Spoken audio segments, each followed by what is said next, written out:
kama unaweza, because kila mahali kuna ka space, unaweza piga hatua. Bwana asifiwe sana. Ya kutangaza nimesonga mbele, nitabaki mbele. Bwana asifiwe sana. Kuna mtumishi wa Mungu ambaye alikuwa anaitwa Elisha, ambaye mfalme wa nchi alimwendea akamwambia, nataka kushinda vita zote ambazo nitapigana. Mfalme akafungua dirisha, akamwambia chukua uta na mshale, rusha. Akarusha ya kwanza, akarusha ya pili, akarusha ya tatu na akaacha. Akamwambia ungerusha mara 7, 8, 10 utashinda tu mara ngapi? Mara 3. Kwa hivyo hii jambo la kuambia ichukue sasa kiimani. Bwana asifiwe sana. Uipige hatua. Ukitaka kupiga hatua moja na utoshe, sawa. Ukitaka 10, sawa. Haya, fanya hivyo. Hata kama unataka kupiga mpaka kule, hii si nafasi yako. Piga hatua ukitangaza, mimi kuanzia leo nimetoka mahali nilikuwa nimefungwa, niko katika uzima, niko katika ushindi, niko katika safari ya mema, niko katika safari ya kuinuliwa, niko katika safari ya kuona mema. Baba, nimepiga hatua, sio mahali uliniacha. Mungu wa rehema, sasa umenishika mkono, unanipeleka kwa uzima. Mimi ni mtu wa ushindi kwa sababu wewe ni Mungu wangu. Tamka kwa sauti Bwana, usiogope. Make a declaration.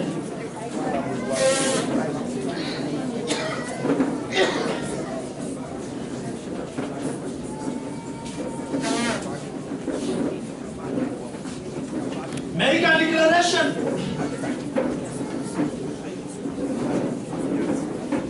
Make a declaration. Make a declaration.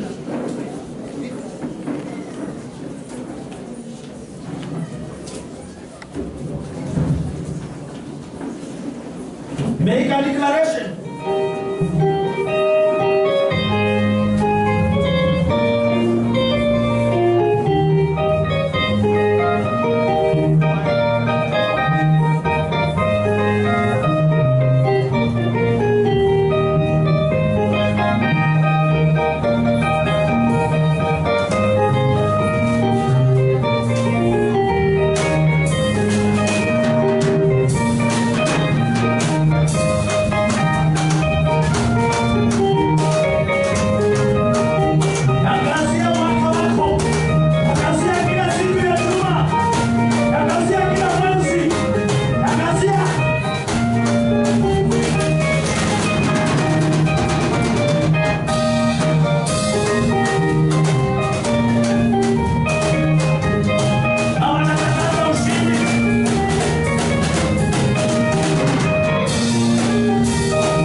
In Jesus' name, kile umetangaza ni chako, naomba ukakipokee. I decree that is your portion. Vile Eli alimwambia Ana, kile umeombea wewe unajua ni nini. Hicho ambacho umeomba ni chako kuanzia sasa. And I decree, nikiwa katika ofisi ya mtoto wa Mungu na mtumishi wa Mungu, kile umeomba ni chako milele. In Jesus' name. Amen. Naomba ukae.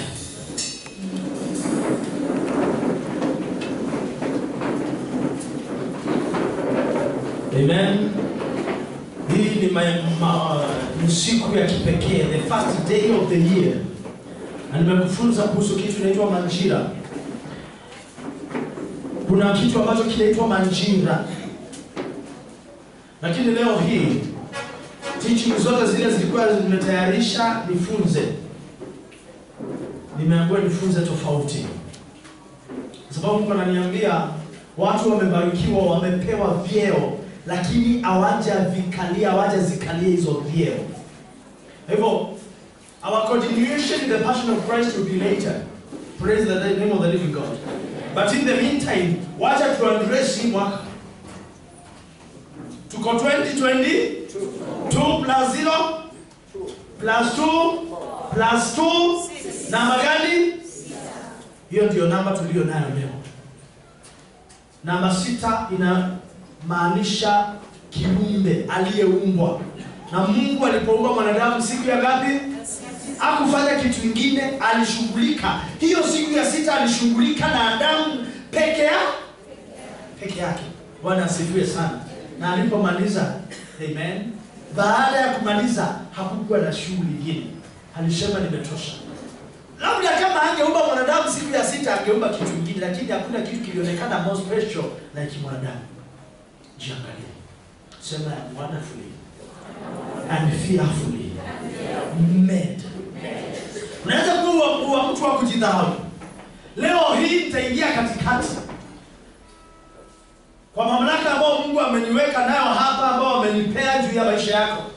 Kama kuna mtu ameingililia ndani yako kwa njia yoyote ile, hawe ni mtu mchawi, hawe amekutumia pepo ili aharibu sura ya Mungu ndani yako, leo tutapambana naye. Leo tutapambana naye. Bila kusahau kushukuru Mungu kwa sababu ya kijana yangu namuona pale, all the way from Rogo University, amenyoa nywele kusimama. The last time alikuwa ananipiga mateke akiwa amevaa dreads. Hallelujah. Sijamwambia aende ukanyoe, kwa sababu Yesu akiingia anaingia. Hebu simama tushukuru Mungu. Hey.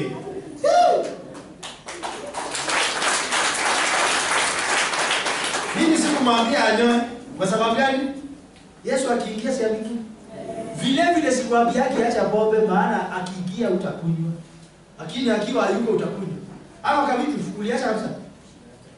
Hapo kakitoka kubwa. Unajua si vitu kutaona mtu akikula mudani ni kawaida. Bwana asifiwe sana. Nashukuru Mungu. Sasa unaenda kumaliza university. You are doing economics and statistics, or what are you pursuing? Huh? Communication and journalism. Kwa hivyo yanasimama mbele yenu na kusema mtangazaji wa leo, si mnaona anaweza?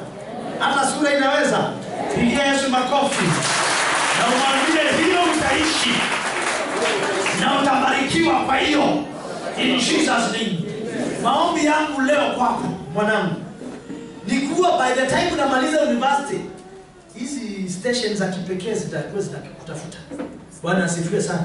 Na nikisema za kipekee sisemi hizi local. Nasema kama BBC, Sky News, you know, CNN, you know, those, Al Jazeera and all that. Kwa sababu walikuona wakajua vile watakumaliza, lakini hutamalizwa kwa jina la Yesu Kristo. Alinipigia simu akaniambia vile hata dadake alikufa akiwa hajangojeka, ilikuwa impate haitawahi kufikia. Amen. Bwana asifiwe sana. The challenge ambao my memory inakuwa nzuri sana, mtu akiniambia kitu I don't ignore, kwa sababu nabakini nikiombea.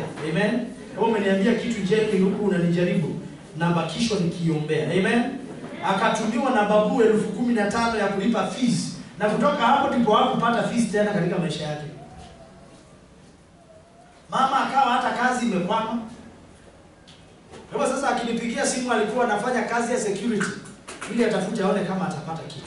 Lakini utamwona mambo mkaya.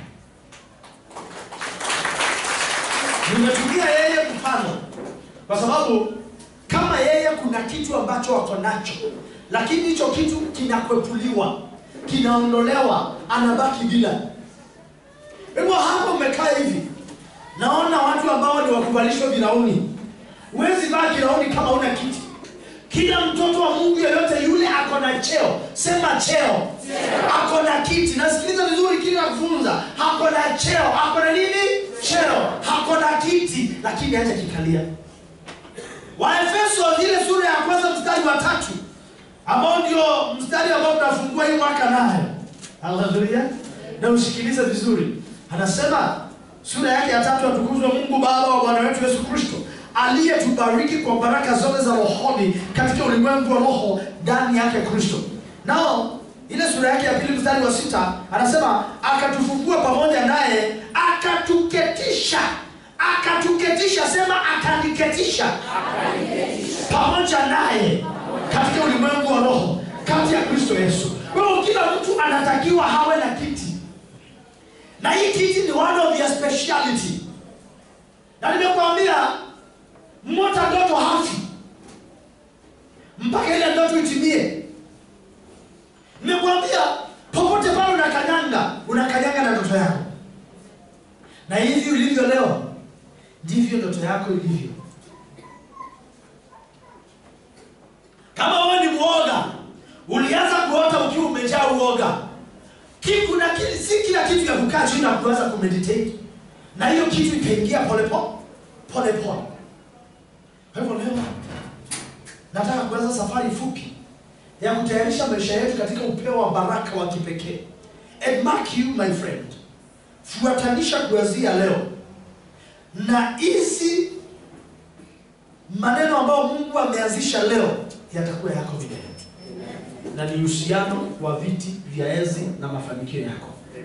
Ameketisha wewe mahali ambapo yeye amekaa. Na kama mahali ambapo Yesu amekaa, kama hapo ndipo wewe umekaa, basi utaona ushindi. And the biggest challenges, mahali watu wamekaa, sipo pale Yesu amekaa. Kwa sababu huwezi kuwa umejaa vita, umeingiwa na mapepo, umeingiwa na mashetani, na useme umekaa mahali Yesu amekaa. Sababu ya wale wanakutumianga mapepo, inakuanga ni mapepo yakikuingia, hayawezi yakakaa mahali Yesu wako, lazima yakae mahali mfalme wao yuko. Kama ni mashetani yamekutawala, utakuwa umekaa mahali mfalme wa giza amekaa. Lakini kama ni Yesu anaabiri maisha yako, kama ni yeye anatawala maisha yako, mahali hapo, mahali yeye yuko, hapo ndipo ulipo. Yesu akasema Yohana sura ya 14, naenda kwa Baba kuandalia makao, na nikimaliza kuandaa nitakuja ili niwapeleke pale, ili mahali nipo nanyi mwepo. Leo hii haupo mahali hako kwa njia ya mwili, uko mahali yeye yuko, kama uko ndani yake kwa njia ya roho. Na mambo ya kuenenda kwa roho yote nimefunza. Now it is a simple fact. Mahali yeye yuko ndipo unapaswa kuwa. Yesu ni roho. Tunaambiwa Yohana sura ya 4 mstari 23 hadi 24, saa inakuja ambapo waabudu halisi hawatamwabudu Mungu katika milima hii, katika kule, hawataenda kwa ile miti kubwa ili waseme wanamwabudu Mungu, bali watamwabudu katika roho, maana Mungu ni roho. Inawapasa wamwabudu katika roho na kweli. Na kama safari yetu ni ya kuenenda katika roho, ambapo anasema Yohana 6 mstari wa 23 kuwa mwili haufai kitu, bali maneno niliyosema ni roho tena ni uzima. Hebu enendeni katika roho na mtazitimiza tamaa za mwili. Wagalatia 5 mstari wa 16. Lakini mstari wa 17 anasema kwa kuwa mwili hutamani ukishindana na roho. Kwa hivyo tushamaliza vita ya mwili wangu hautanizuilia kukalia kiti. Swali ni nje, wangapi washajua kama kuna kiti ambacho ni chako? Kwa sababu the moment hiyo pepo imekalia hiyo kiti, ikiondoka na wewe ukalie, Bwana asifiwe sana, utanipigia simu ukiwa unapenda. Hallelujah. Nikikuuliza unaitwa nani, unaniambia mimi naitwa my name is Rafael, utakuwa unapenda. Bwana asifiwe sana. Hautanipigia simu ukiwa hivi. Wangapi wako ready kukalia katika hicho kiti msimu huu? Nilete simu niacha pale kwa kiti. Hadi umesikia nikikwambia kuna hatua siwezi chukua kwa niaba yako. Hata tutakapomaliza ibada utakuwa na hatua ambayo utapiga.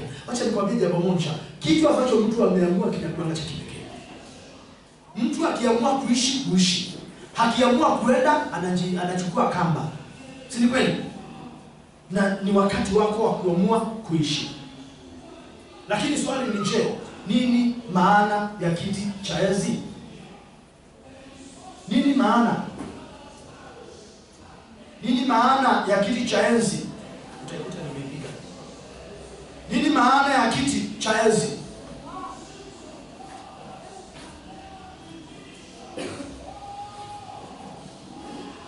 Maana kuna maana yake. Sio tu jambo. Ni nafasi ya utawala ambayo iko katika ulimwengu wa kiroho. Na ndio nimekusomea Waefeso sura ya 2 mstari wa 6. Ni nafasi ya utawala. Kwa sababu katika utawala katika maisha ya kiroho hauko tu pale kama mtu ambaye amechanganyikiwa ajui pa kwenda. Ni mahali ambapo umepangiwa na utakuwa nini na utakuwa nani. Wewe ni nafasi ya utawala ambayo iko katika ulimwengu wa kiroho yenye mamlaka juu ya mwelekeo wa maisha ya watu. Iko na mamlaka juu ya mwelekeo wa maisha yako, juu ya mwelekeo wa kesho yako, juu ya mwelekeo ya maisha ambayo utakuwa kesho kutwa. Kwa sababu gani? Kila maisha yako, kila siku ya maisha yako huwa imepangwa. Na kazi ya mchawi, kazi ya mtu wa mfunga manjini, kazi ya hao wachawi hao ni kuja kubatilisha. Maana shetani kazi yake ni kuiba, kuharibu na kuua. Hebu kazi yao ni kuja kubatilisha. Wanabatilisha kumaanisha nini? Wanakuja wanangeuza. Na leo tunataka kila mtu achukue msimamo kuwa maisha yangu haitakuwa interfered by any other force other than Jesus alone. Kwa mfano nafasi hii utaikuta katika ngazi tofauti. Kuna mtu hapa aliumbwa na akasemekana kutoka kabla hujaumbwa unaenda kuwa na utakuwa mtawala. Kuna wimbo ambao ningeimba kwa Kikamba lakini sasa itakuwa inawasaidia maana si nyinyi wote si Wakamba. Ile tu najua. Bwana Yesu asifiwe. Ambao ilikuwa inaongea kuhusu Daudi. Vile ambavyo alimwangiwa mafuta. Ambavyo ilikuwa ni kuteuliwa kwake. Bwana asifiwe sana.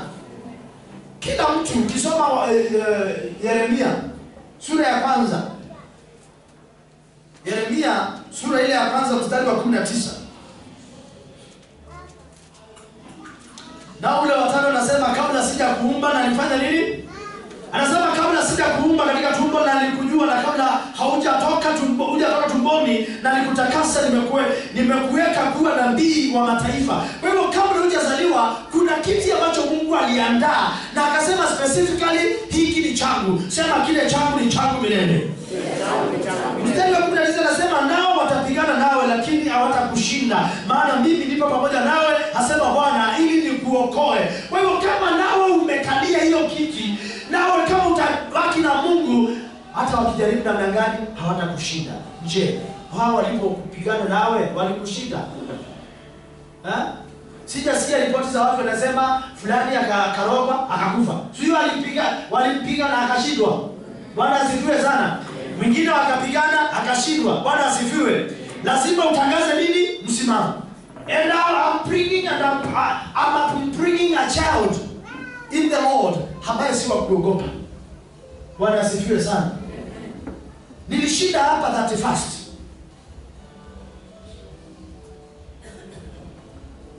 Na baada ya kumaliza maombi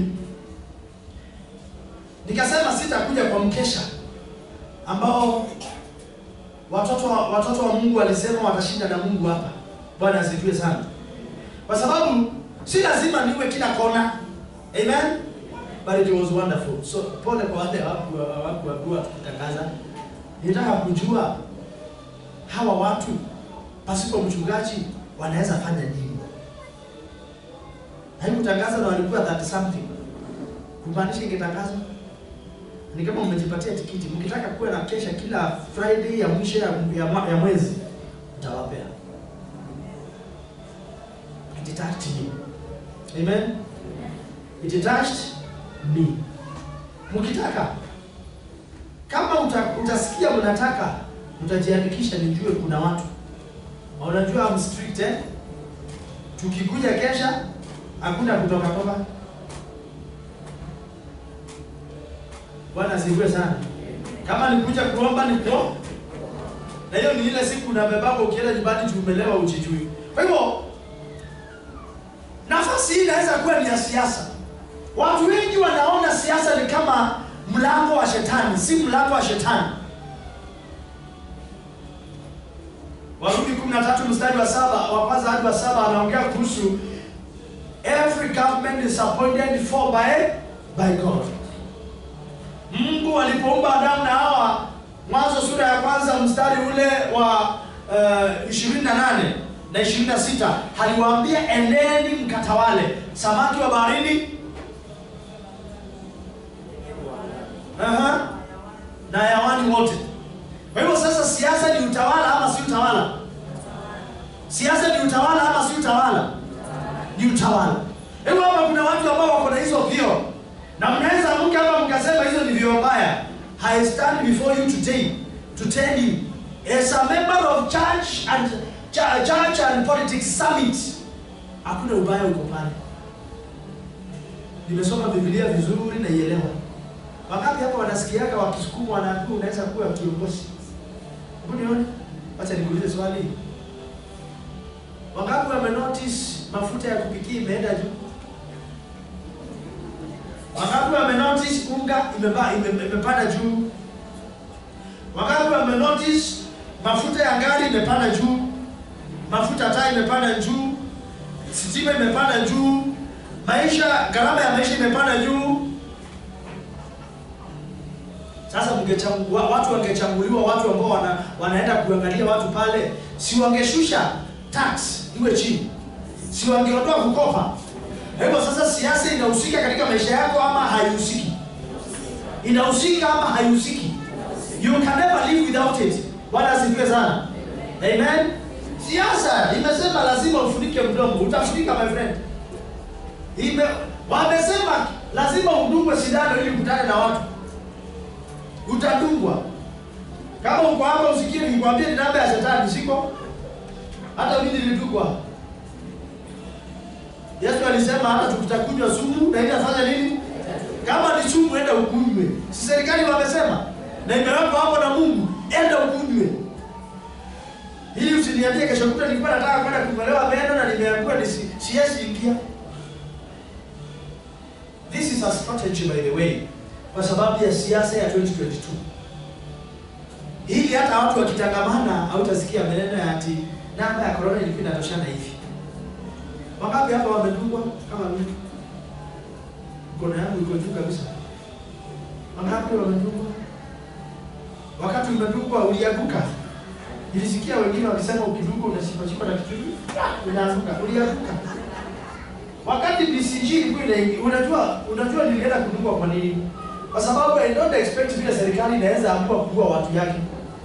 Hakuna vile serikali inaweza sema mdungweni wote ikijua mtaangamia. Itasaidika na nini? Nafasi hii utaikuta katika ngazi ya familia. Katika familia yako, si kuna kuanga na baba, kuna kiti ya baba, kuna kiti ya mama, kuna kiti ya mtoto. Si ni kweli? Utaikuta katika ngazi ya huduma. We have 5 ministries. Prophecy or prophetic ministry, pastoring, evangelism, teaching and proclaiming. Utaikuta katika taifa kuna rais, kuna deputy rais, and then kuna the level ya tatu ambayo inakuwa speaker, chief justice, yule anasimamia IEBC, yule anakuwa level moja. Then tunakuja level ya ile tunakuta governor, deputy senator, MP, MCA. Wewe uko wapi? Katika taifa uko wapi? Bwana asifiwe sana. I'm telling you this so that you can claim your rightful place. Because failure to claim your rightful place, utakuwa kwa shida. You need to claim your rightful place. Praise the name of the living God. Tena utakuja katika kabila. Kila kabila iko na mitaratara. Hata wewe si unasikia kuna kitu inaitwa customary law. Si kuna kitu ambacho unasikia inaitwa culture. Bwana asifiwe sana. You know, wazungu walipokuja Afrika walikuja na taswira ya kuwa in Africa our culture is satanic, their culture is holy. And walikuja wakasema everything which is white, that one is good. Let me be sincere with you, my dear people. And everything which is dark, that thing is bad. Tukaambiwa, alimekutana na watu wanasema mtu ukiona hizi gari nyeusi zote za mashetani, ukijaribu upendezwe na moja hilo. Which color are you? Which color are you? Kwa hivyo wewe ni shetani. Nani alisema kile kibaya ni cheusi? Bwana Yesu asifiwe sana. You know I'm a Pan-Africanist. Bwana asifiwe sana. Do you know Africa is almost 7 times bigger than Australia? I mean than USSR. Inaitwa aje? Russia. Lakini ukiangalia kwa map Russia ni kubwa sana. Lakini Africa ni kadogo. Enda India, that country is massive big. Lakini kamechorwa kakitu kadogo. Enda Latin America, ile tunaita South America, kamechorwa kadogo sana. Na Europe inachorwa imejaa kutoka kona hii mpaka kona hii nyingine. Na ni kitu kadogo. Sijui kama umeelewa kile ninasema. Kwa sababu gani? They try to undermine everything which is us. But map ndio tunaishi. Wewe unakuanga map. Wewe unaishi map. Wewe unakuanga map.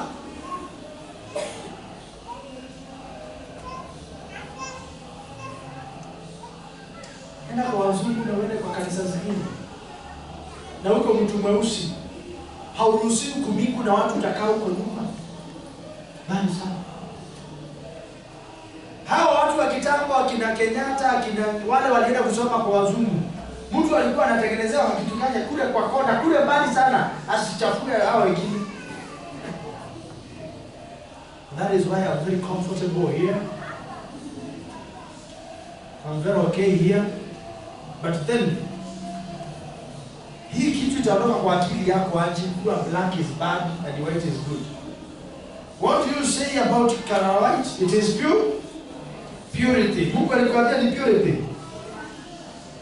What do you say about color black? Am I mistaken? Bwana asifiwe sana. What do people say about this color? Kwanza ukiwa unaomba hivi uone white. Nikiona purity. Who told you? Hii ni mapambo, ni maneno tu ya watu.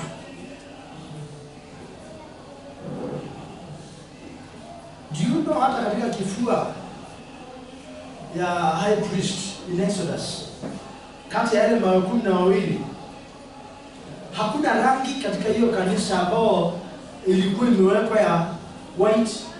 Kulikuwa na red,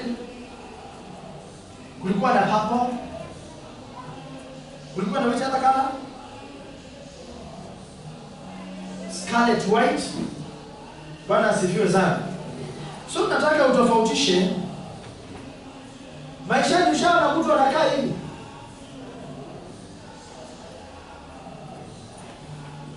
Kuna mtu katika ulimwengu shamba anakaa hivi.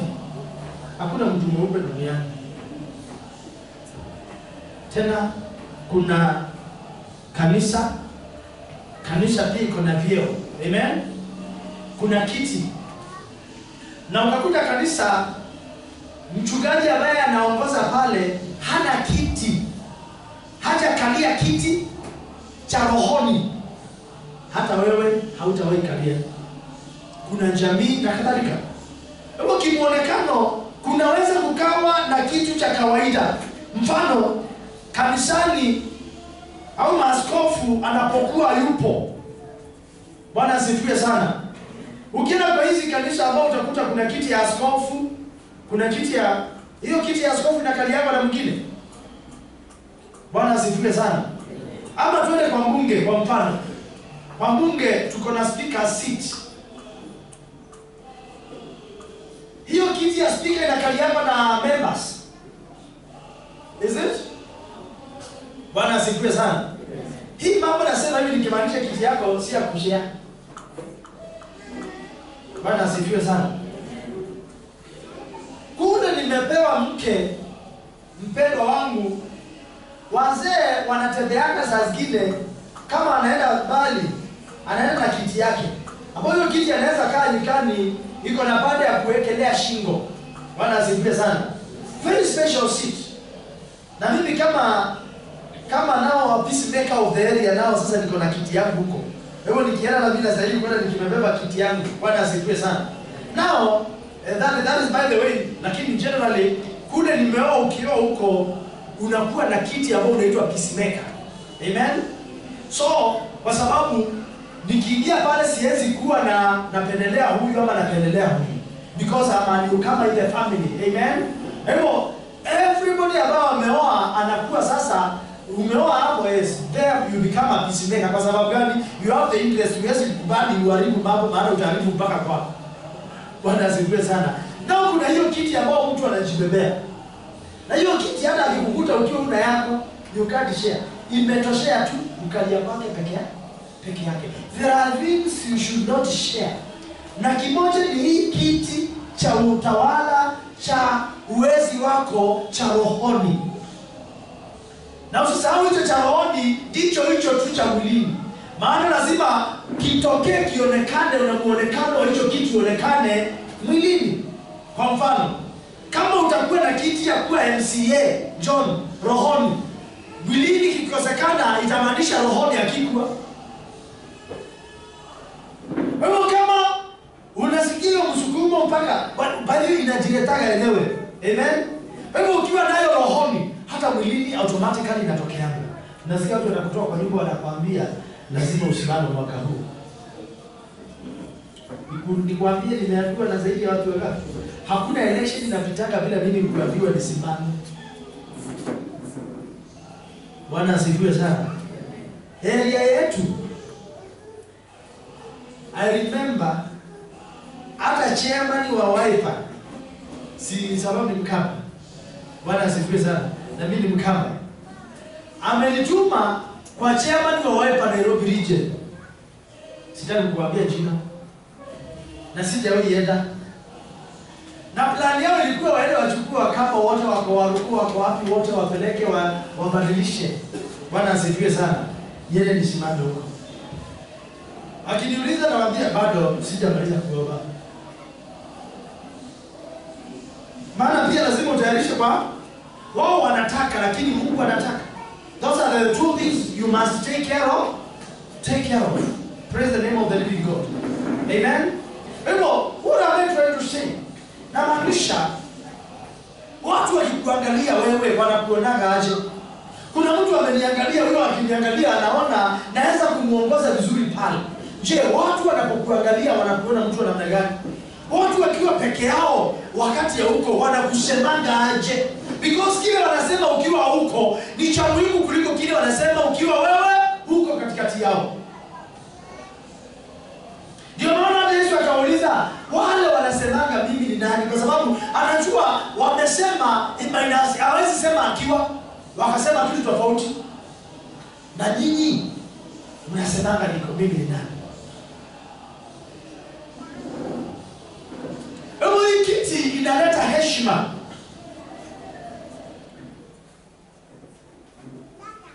Mtu huongea kupitia kiti na sio kama yeye. Ndio maana tuko na tabia kusema mwenye kiti. Mwenye kiti. Kwa mfano siaje kanisa iko na mwenye kiti. Bwana asifiwe sana. Kusoma Mathayo sura 23. Mstari wa kwanza na wa pili. Kisha Yesu akawaambia makutano na wanafunzi wake, akasema, waandishi na Mafarisayo wameketi katika kiti cha Musa. Hebu tunaanza pale. Waandishi na Mafarisayo wako katika hiyo ofisi kwa sababu ya kiti cha mtu fulani ambaye anaitwa nani? Musa. Ambaye Musa alikuwa kiongozi wa kufunza watu, wa kuongoza watu kutoka kwenye utumwa hadi kwenye wokovu. Kitabu cha Kutoka sura ya 3. Kutoka sura ya 3 mstari wa 9 hadi wa 10.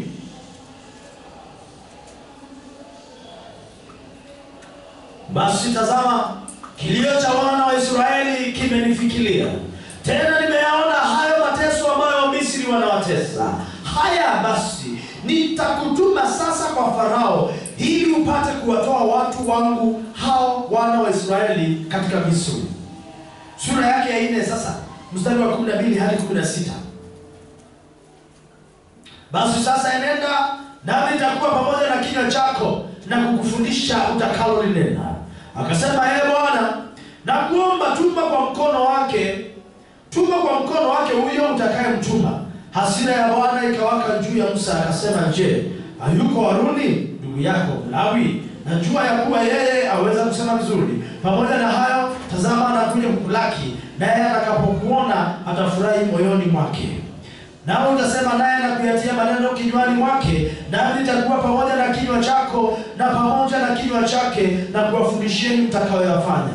Naye atakuwa msemaji wako kwa watu, hata yeye atakuwa mfano wa kinywa kwako, nao utakuwa mfano wa Mungu kwake. Na huyo ndiye alikuwa mtu wa kwanza kufanywa kuwa PA wa kiongozi. Hivyo Haruni alikuwa nani?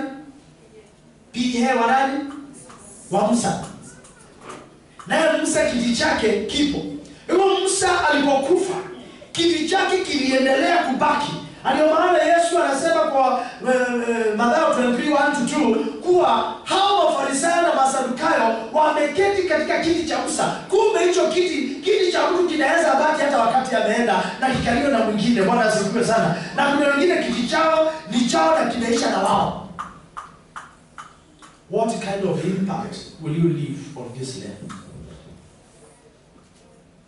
Mungu alimpa nafasi hii ili aheshimike kiroho na kuitawala.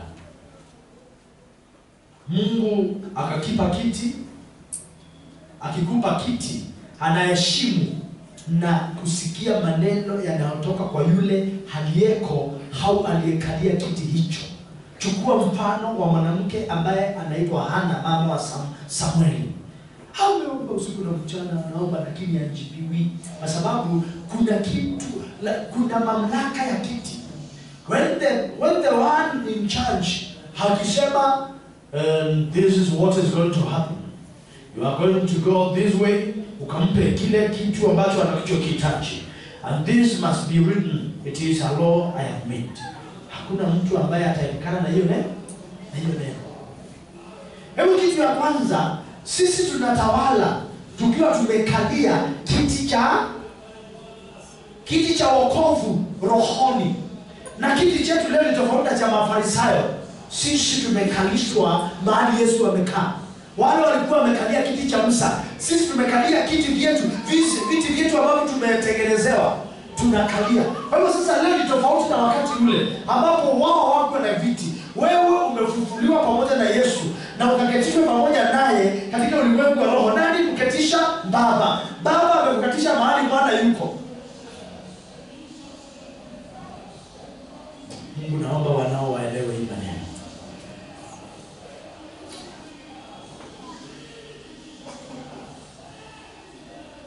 Bwana asifiwe sana. Hallelujah.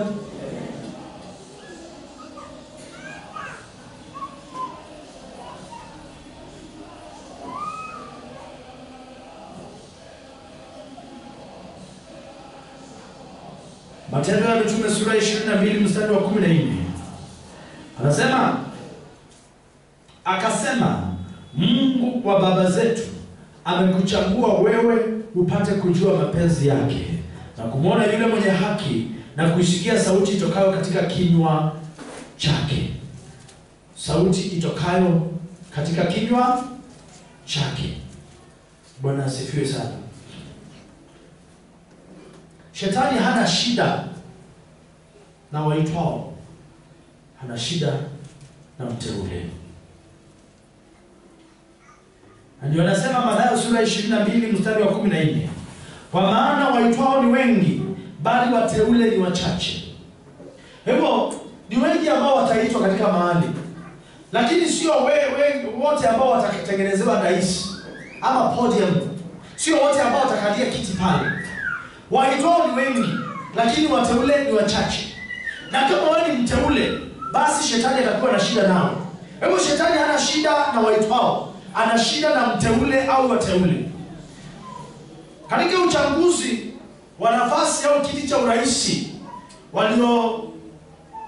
utakuta waliopeleka kugombea nafasi hizo kutoka katika vyama vyao, na watajitokeza wengi. Wao ni wateule. Tunaelewana sasa? Wameteuliwa na vyama vyao wasimame katika hizo nyanja. Wameteuliwa na vyama vyao, hao ni wateule.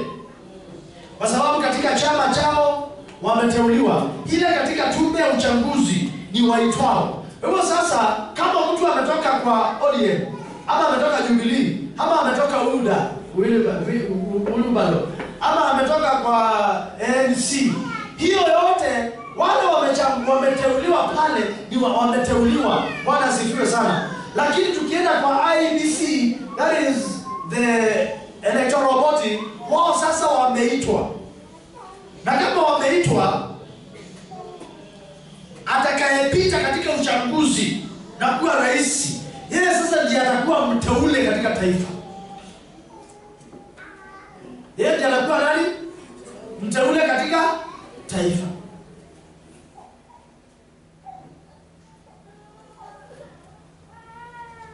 Jana nilikaa sana nikiongea na treasurer wa jamaa na kuanga treasurer wa ODM, kiongea mambo mengine. Bwana asifiwe sana. Alikuwa anajaribu kuongea kuhusu kuona mambo inaendelea aje. Amen.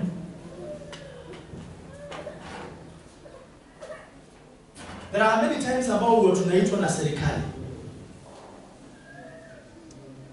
Tunaenda kwa sababu sio wote sisi ambao tumesoma. Bwana asifiwe sana. Kwa sababu watu wanahitaji kufunzwa how to cohesively live with others.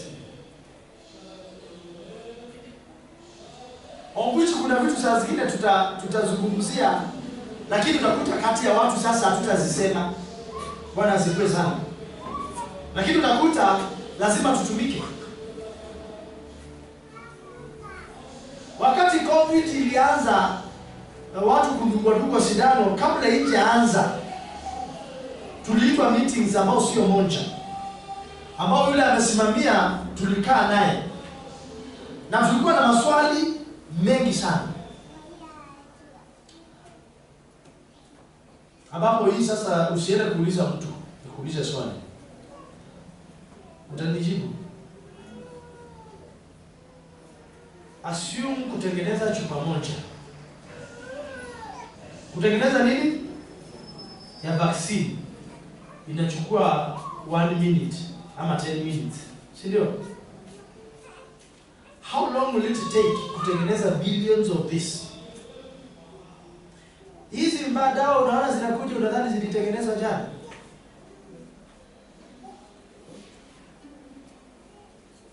Ama unipata? Henda kwa kampuni ambayo inatengeneza kalamu na iko na mashine rabi kwa siku itatengeneza kalamu milioni ngapi? Hiyo ni mawazo tu, lakini swali yetu ilikuwa kwa nini hii kitu inaharakishwa sana? What due diligence have you done about it? Hii ni dawa ambayo ikiingia temperature yake ni minus 70 degrees, ingine inaenda minus 140. Yaani inawekwa kwa hali ya baridi ambayo ni more than, you know. And so we are questioning also, mbona imetengenezwa na hiyo inahitaji ili ikae hai, iwekwe baridi inatoshana hivi? There are claims kuwa because of the protein strains imetengenezwa na abortees ya fetuses. Are you promoting abortion? Forget about that. Hiyo ni siku nyingine. Issue ni wewe umeitwa, umeteuliwa ama umechaguliwa. Rais baada ya kuchaguliwa anaitwa mteule. Akisimikwa ndio anakuwa mwenyekiti. That is what we call the inauguration. Nikuulize swali. Rais wakati anakalishwa kiti yake anapewa bunduki, Biblia, upanga ama anapewa nini? Sword. Okay. By the time tumalize hizi vitu tutaelewa vitu. rais hawezi fanywa rais kama kuna rais mwingine. Hivyo akisimikwa anakuwa mwenyekiti, maana hawezi kuwa mwenyekiti wakati yuko rais mwingine ambaye bado hajaacha kiti. Nao nimekwambia tunaongea mambo ya kiroho. Ushasikia kitu inaitwa coup d'etat? Na sija hii sikia kwa Kiingereza, na isikianga tu kwa French. Coup d'etat ama coup d'etat, ambapo especially zile nchi zilikuwa colonized by French, unakuta zinashikwa na hiyo kitu sana. Maana unasikia amiri jeshi amengeuza nini? Amengeuza serikali. Anageuza serikali kwa kucheka. Anafurahi sana, anaenda kugeuza serikali. Hapa inakuanga ni vita. Kwa hivyo huwezi muondoa hiyo kitini bure. Na wewe kama umekalia kiti ambacho Mungu amekukalisha, nani alikwambia yule mchawi, yule mlozi ambaye anataka kukuondoa kwa hiyo kiti akalie, atakukalia ukiwa na wema? Nani alikwambia atakuondoa ukiwa na wema? Utafijiliwa, usukumwe kwa ukuta ili uweze kutolewa. Hautaondolewa kwa hiyo kiti ukiwa na mema.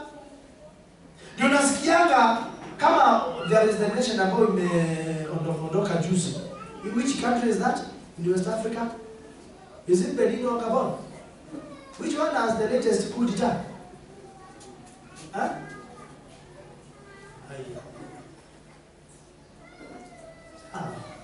Lakini mkae mkiwa equipped, mjue what is happening in the world. Mnakumbuka ni nchi gani?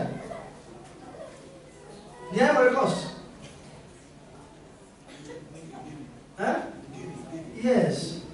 Ni Guinea ama ni Guinea-Bissau? Ni Guinea-Bissau. Guinea-Bissau just the other day, I think kama si October, November, president amejikuta election. What has happened to the president of Haiti around September last year? Kwa hivyo sasa, sikiliza vizuri. Ani kama nitachukua kiti hapa niweke mmo, mnaelewa kile nasema. Sikiliza vizuri. President ako na heshima, ako na vulnerability juu ya kiti. You'll be more vulnerable to danger depending on what kind of office or seat are you occupying. That is why anachukua usiku na mchana, kwa sababu haendi mahali tu anataka, ashikashiki hata mlango.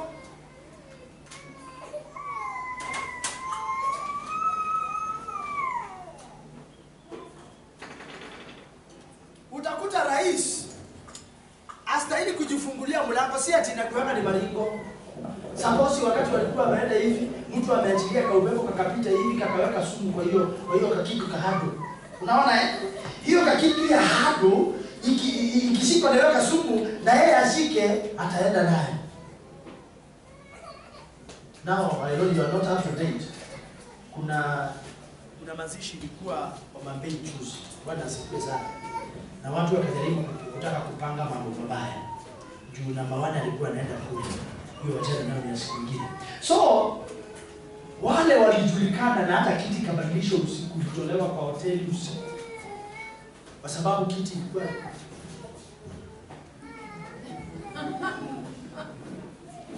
Bwana asifiwe sana.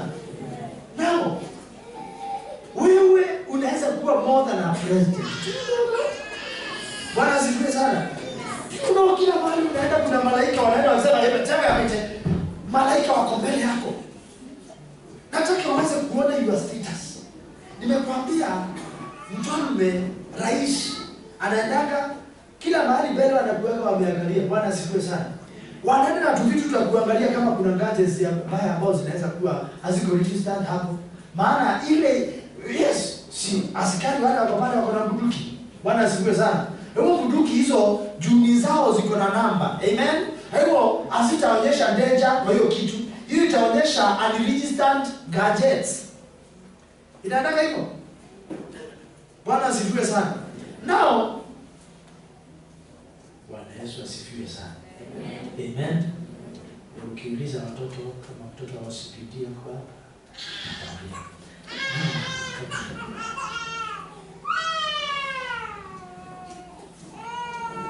Rais anaweza taka kwenda mahali fulani, lakini katika security detail wamwambie hautaenda hapo.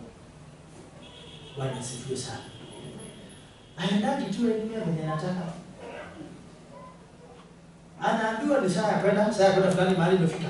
Kazi yetu ni tukupeleke pale, tukuache, tukae hapo na wewe tukurudishe. Na wewe hujajiuliza tulifunza kuhusu jeshi la mbinguni. Liko ni kwa ajili ya kazi gani? Ukisoma Ufunuo sura ya 3. Ufunuo sura ya 3 mstari wa 21.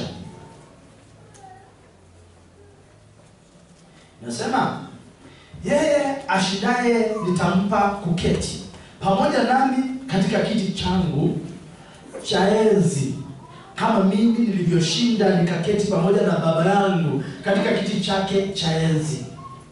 Leo tunasoma, tunaambiwa Waebrania sura ya 8 mstari wa 1, amekaa kuume kwa Mungu Baba Mwenyezi. Kumbe ni kwa sababu alishinda. Aliposhinda sasa amekaa kuume kwa nani?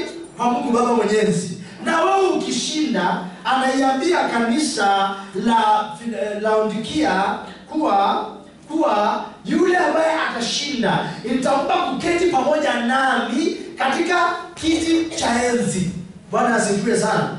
Naye anasoma kwa Efeso sura ya 6 ambayo nilikuwa nimekusomea, ambaye ametufufua pamoja naye akatuketisha pamoja naye katika aya wa Efeso sura ya 1 sura ya mstari wa 20 anasema, aliyotenda katika Kristo alipomfufua katika wafu, akamweka mkono wake wa kuume katika ulimwengu wa roho. Hapo mahali amemweka mkono wa Mungu Baba Muumba kuumeni mwake. Hapo ndipo tunasema ulimwengu wa roho. Katikati ya kuchaguliwa na kuketi kuna mapambano. Kwa hiyo huwezi kuketi au kukipata kiti bila kushindana au kupambana. Hao wanaondikia wameambiwa, najua vile ulivyo. Na wanapewa mfano na Laodikia. Ni Laodikia mtakatifu wa Mungu. Wanaambiwa, ninajua vile ulivyo. Hivi na hivi na hivi na hivi ndivyo ulivyo. Lakini Laodikia anaitwa mtakatifu wa Mungu, ambaye Laodikia kwa ukweli hawana msimamo. Hao ni wale watu walikuwa vuguvugu, kwa sababu Laodikia ilikuwa mahali na valley up to today, na maji ile ilikuwa inatoka kule, kulikuwa na hot springs ambao zinawekwa kwa pipe. The water was piped to Laodikia, so inatoka kule ikiwa hot, inasafiri, by the time ifike kule haiko hot, haiko baridi, iko ile maji ambayo iko vuguvugu, yani iko na kajoto mahali, iko na kabaridi mahali, na wewe unataka ile maji moto ama unataka maji baridi. Anaambiwa hauna msimamo. Ndio verse 20 ameambiwa, tazama nimesimama mlangoni. Kwa hiyo sasa maisha ya kiroho yako vile vile. Ndio nimekuambia katikati ya kuchaguliwa na kuketi kuna mapambano. Hakuna mtu ambaye hatasimama na sema I want to become an MP na akae tu hivi achaguliwa kuwa amekaa. Bwana asifiwe sana.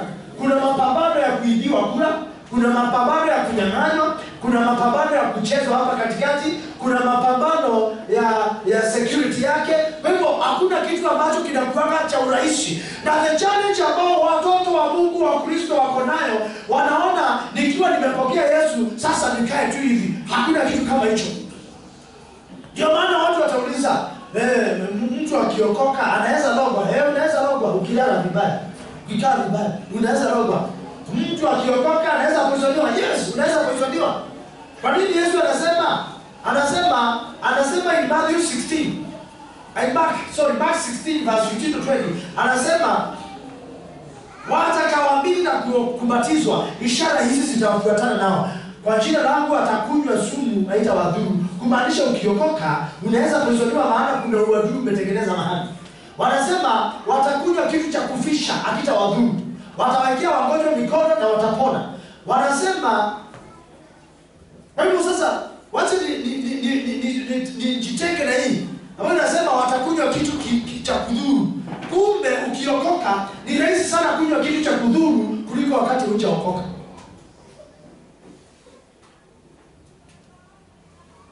Kwa hivyo ukipata kiti huwezi kipata bila kushindana. Huwezi pata na huwezi pata hii pasipo kupigana. Ufunuo sura ya 13 mstari wa kwanza, wa pili, wa 7 na wa 9. Mstari wa kwanza, wa pili, wa 7 na wa 9. Kisha nikaona mnyama akitoka katika bahari, mwenye pembe 10 na vichwa 7, na juu ya pembe zake ana vilemba 10, na juu ya vichwa vyake majina ya makufuru. Na yule mnyama niliyemwona alikuwa mfano wa chui, na miguu yake ilikuwa kama miguu ya dubu, na kinywa chake kama kinywa cha simba. Yule joka akaupa nguvu zake na kiti chake cha enzi na uwezo mwingi. Yule joka kumbe ako na kiti cha enzi, ako na enzi yake. Unanielewa Verse 7. Tena akapewa kufanya vita na watakatifu na kuwashinda. Akapewa uwezo juu ya kila kabila na jamaa na lugha na taifa. Amepewa hiyo nguvu. Amepewa juu ya nini? Amekalia nini? Kiti cha giza. And lastly verse 9. Mtu akiwa na sikio na asikie. Shetani akikuvurunga katika kusikia kwako, kuvurunga imani yako, kutakuwa kumetimia. Ni hatari sana kwa kanisa kutegemea upako saa zingine kuliko kukaa katika kiti cha enzi.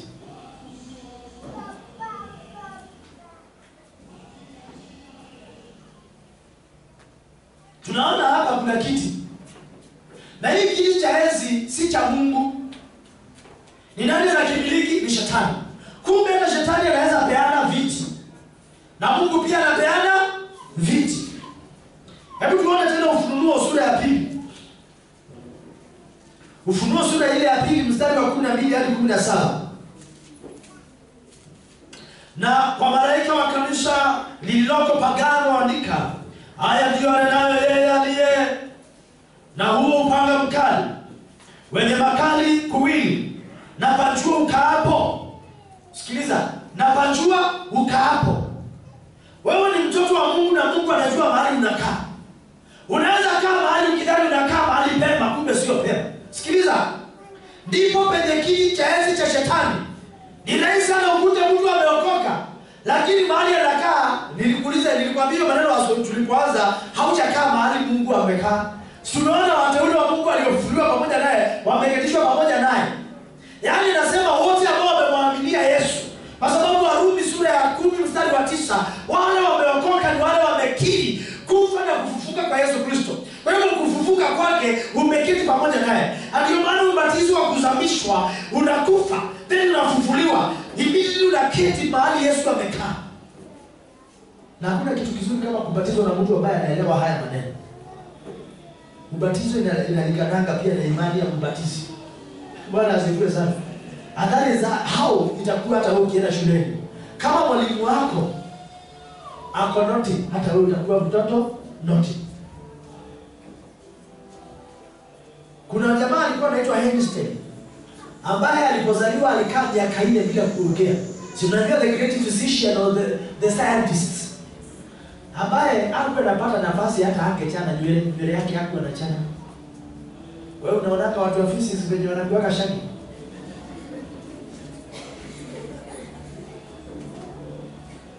Kama kuna watu ambao tunajua hata shuleni ukimwona anatembea hivi utauliza wewe nani wa physics. Ukiona mtu wa English na kuanga that's a great honor. Ukiangalia ukutana mtu wa chemistry. Hey! Very few. Ukiona wale ambao wako dish, very few. Bwana asifiwe sana. Lakini physics ndio tunajua ilivunja rekodi. Lakini the point here is Yesu anasema napajua wewe mshirika wa Pagano ukaapo, ndipo penye kiti cha enzi cha Shetani. Sema Yesu. Kuanzia sasa sitakaa mahali ambapo ndipo kwenye kiti cha Ibilisi. Anasema nao alishika sana jina langu. Imagine huyo mtu anashika jina la Yesu, lakini mahali amekaa ndipo shetani anakaa. Huyo mtu apataki breakthrough katika sala yake. Na kapanga mambo iliharibika juu ya hiyo. Hii inamaanisha hata katika village yako na katika mahali unakaa, jihadhari na unaokaa nao. Hao watafanya kiti chako cha enzi kiende na Ibilisi. Anasema wala hukuikana imani yangu hata katika siku ya Antipa shahidi wangu mwaminifu wangu aliuawa kati yenu, hapo akaapo shetani. Lakini ninayo maneno machache juu yako, kwa kuwa unao huko watu washikao mafundisho ya Balaamu. Balaamu utapata Numbers chapter 20-25. Yeye aliyemfundisha Balaki atie ukwazo mbele ya Waisraeli kwamba wa vile vitu vilivyotolewa sadaka kwa sanamu na kuzini, vivyo hivyo wewe nawe unao watu wayashikao mafundisho ya Nikolai ama Nicolaitans in English vile vile. Basi tubu, na usipotubu naja kwako upesi, nami nitafanya vita juu yao kwa huo upanga wa kinywa changu. Yeye aliye na sikio na alisikie neno hili ambalo Roho ayaambia makanisa. Yeye ashindaye nitampa baadhi ya ile mana iliyofichwa, nami nitampa jiwe jeupe, na juu ya jiwe hilo limeandikwa jina jipya asilolijua mtu ila yeye aliyepokea. Na nilifunza the book of Revelation yote. Hii jiwe ilikuanga ni kama ticket. Kama sasa hivi ukiingia mahali kuna ticket, unapewa ticket ambayo imeandikwa jina lako. Hauwezi ingia na ticket ya jirani, utaingia na ile yako. Nao vile vile kule walikuwa wanapewa jiwe ya white ya VIP. Bwana asifiwe sana. Lakini the issue is yeye anashika neno la Mungu, lakini mahali anakaa shetani anakaa katikati yao. Na mimi natangaza katikati yetu shetani hatakaa in Jesus name. Amen. Matendo ya Mitume sura ya 1 mstari wa 8.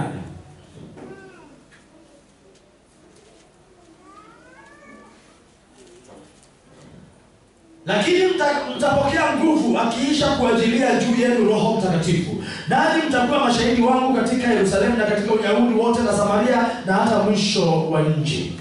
Kwa hiyo Antipas alikuwa na uwezo wa kuhubiri, lakini alikuwa hana mamlaka. Ndio tunaona yeye aliuliwa. Kwa sababu gani? Kulikuwa na nguvu ya giza katikati yao. Unaona Yesu anasema mtumishi wake aliuliwa. Kumbe walikuwa infiltrated. Ibilisi akaingia akawa anakaa katikati yao. Na wewe katika your cycle, shetani ama dhambi ama chochote cha giza kikiingililia, kinatia kile tunaita wowe ama kile tunaita kitu ya dilapidation. You become dilapidated. Kwa hivyo sasa kama katikati yako wale ambao wanakaa nao ni watu ambao ni watabia mbaya, hata wewe inaanza kuingia pole pole. Bwana asifiwe sana. Ndio tunasema ukikaa na mtu aliye na upele, nini itakufanya usishikwe na upele? Ukikaa na mtu anakohoa sana, nini itafanya hata wewe usikohoe? Bwana asifiwe sana. Kwa nini umeweka mafua kwa Afrika? Kwa sababu juu umekaa karibu na mtu akona nini? What is the meaning? Hivyo ndivyo nao ukikaa na mtu wa giza anaweza kukuaffect very quickly. Antipas alikuwa na uwezo wa kuhubiri, lakini alikuwa hana mamlaka wa kulinda kazi ya Mungu na usalama. Na kuna wenye wanaweza shika yule mtu ambaye si mkubwa, wanashikanga kiongozi. Ndio anasema in the book of Zechariah chapter 13 verse 7-9, inuka yeye upanga umshambulie mchungaji wangu ninayempenda, nao kondoo watawanyiki. Kwa hivyo hakuweza kulinda kazi ya Mungu na usalama katika kile anachohubiri, na aliyekaa katika kiti cha Pagamo ni mchungaji wake ambaye alikaa katika kiti cha enzi cha shetani. Ufunuo sura ya 22 yote inaongea kuhusu hii. Bwana Mungu aliweka kiti katika hema alilotengenezewa na wana wa Israeli. Kazi ya kiti ni kutengeneza. Na inatengeneza mambo matatu. Jambo la kwanza ni mazingira ya kiroho. Hebu ili mazingira yetu ya kiroho yawe tumempokea Yesu, na kumpokea Yesu ni automatically kuketi pamoja naye katika ulimwengu wa rohoni. Jambo la pili ni kupitisha mambo. Bwana asifiwe sana. Ndio unaona mambo ambayo yamepitishwa katika mkutano, lazima kuwe na sahihi ya mwenyekiti. Na pia mwenyekiti mwandishi na mwenyekiti yule ambaye anaita treasurer, inaitwaje, mweka hazina. Na tatu ni mazingira ya kulinda mambo yaliyopitishwa kiroho. Hii mtu anaweza ona ni kiti tu inakaa hapa bure. Bwana asifiwe sana. Lakini hii kiti inaongea. Ndivyo nimeikalia hapa, sijaikalia. Na sijaruhusiwa kuiondoa hapo. Kwa sababu nikiondoa itamaanisha hakuna uwezo wa kupitisha mambo fulani kwa maisha yako. Wakati wanaanza kuelewa, nimesema kazi ya kiti ni kutengeneza mambo matatu. Jambo la kwanza ni mazingira ya kiroho, jambo la pili ni kupitisha mambo, na jambo la tatu ni kulinda mambo yaliyopitishwa kiroho. Kwa hivyo hata tukiwa hapa kuna mambo napitisha. Nikipitisha hayo mambo napitisha baada ya kutengeneza mazingira ya kiroho. Na tatu, naanza kulinda yale mambo ambayo yalipitishwa. Mfano wa mambo walioolewa katika makanisa ambao waume wao wamekaa katika kiti cha enzi cha shetani. Walevi, hawaendi kanisani, ni wabea, wachogodoa.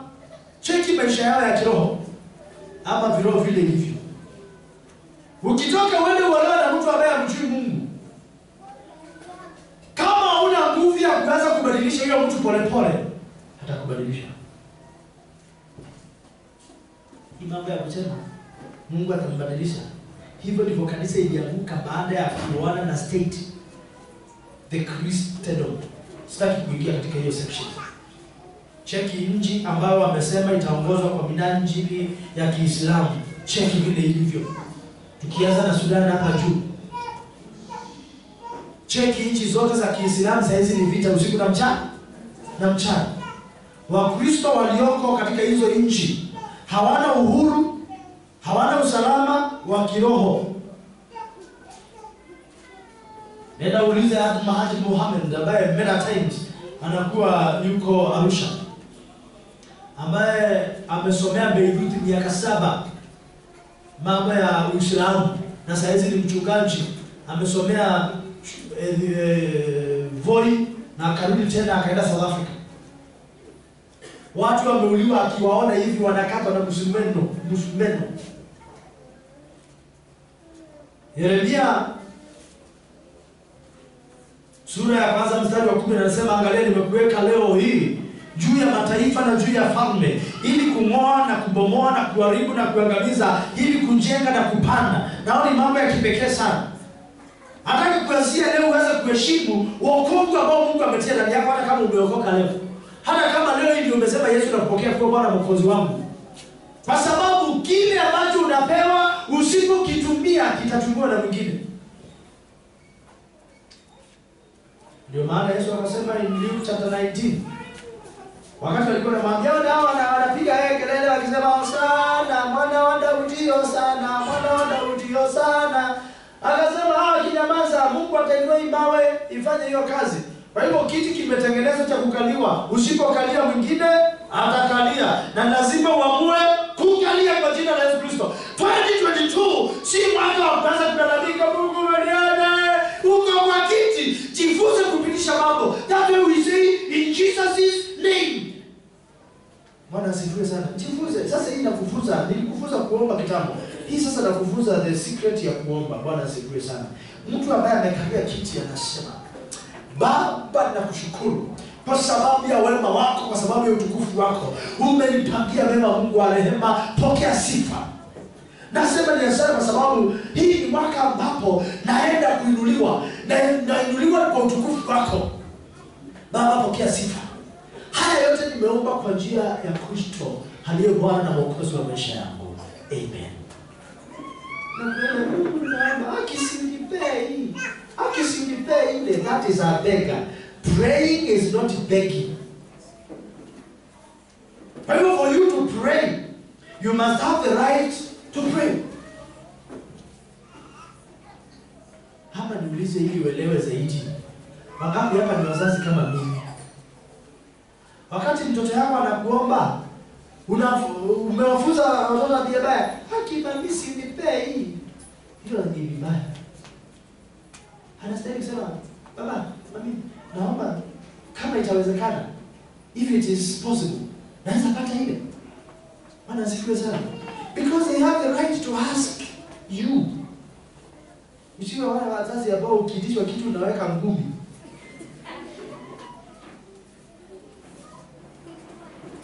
Sitawahi sahau siku moja ambapo mimi niliona hii example. Kama sio mama yetu, mama aliyenizaa, aliyetuzaa sisi, hakuna mtu kwetu angesoma. Kwa sababu ya baba, wale wa muziki hawajasomesha wao, wanasema masomo achana nao ndio kuharibu time bure. So mama akaanza biashara Kariakoo, huyo anaenda akasomesha wasichana, akasomesha hata vijana. Bwana asifiwe sana. Siku moja ndugu ambaye anafuata akiwa mtonguni akakunja. Na kulikuwa na uniform hapa kwa kikamba ndao inakatazwa, alafu inatolewa maganda yake, inakuwa nyeupe na inakuwa kuliusi sana. Hebu sasa iko pale imekauka, imeletwa hapo Kizibali. Jamaa anakuja anaambia nimefukuziwa hii. Yeye anaongea na mama. Baba asharitaya hapo nyumbani Nisikia naona mtu anakimbia na hiyo kuni. Akamweka akaulizwa na mama, amekutisha kitu? Hapana. Na shida iko wapi? Bwana asifiwe sana.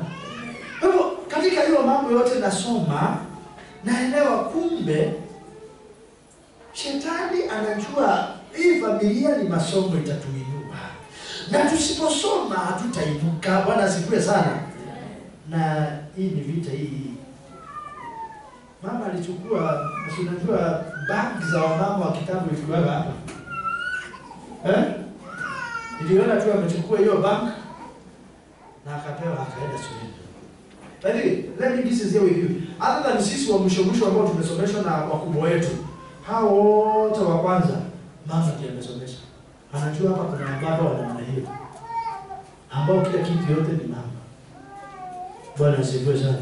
Ukipata yako unaficha. Kama uko hapa na uko tabia hiyo, aibu kwako.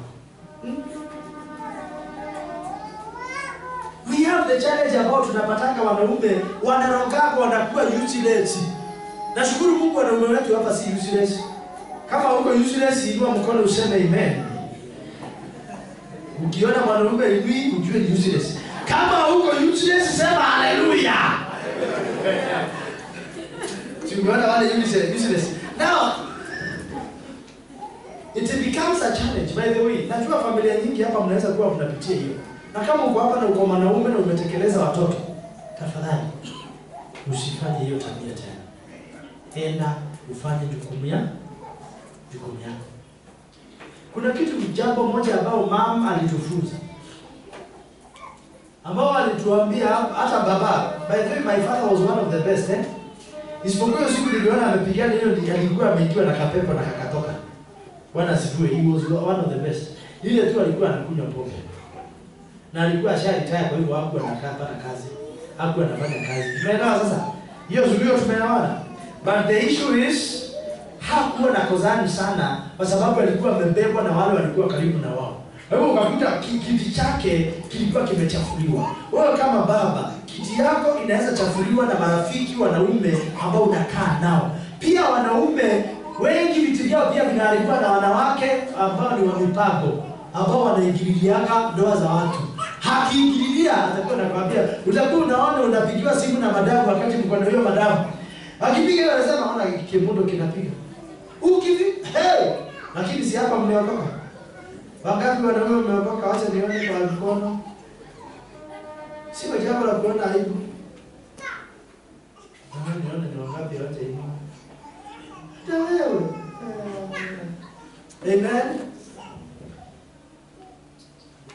Kwa hivyo ukiwa na mamlaka ya kiti Na mamlaka ya kiti inaweza kuwa ni ya kiti yako kama baba. Kiti yako kama baba tumia vizuri. Sawa? Nawe kiti yako kama mama tumia vizuri. Unaona kwa mfano, my friend, wewe ndio uko na watu. Unaona baba mahali amekaa kule nyuma.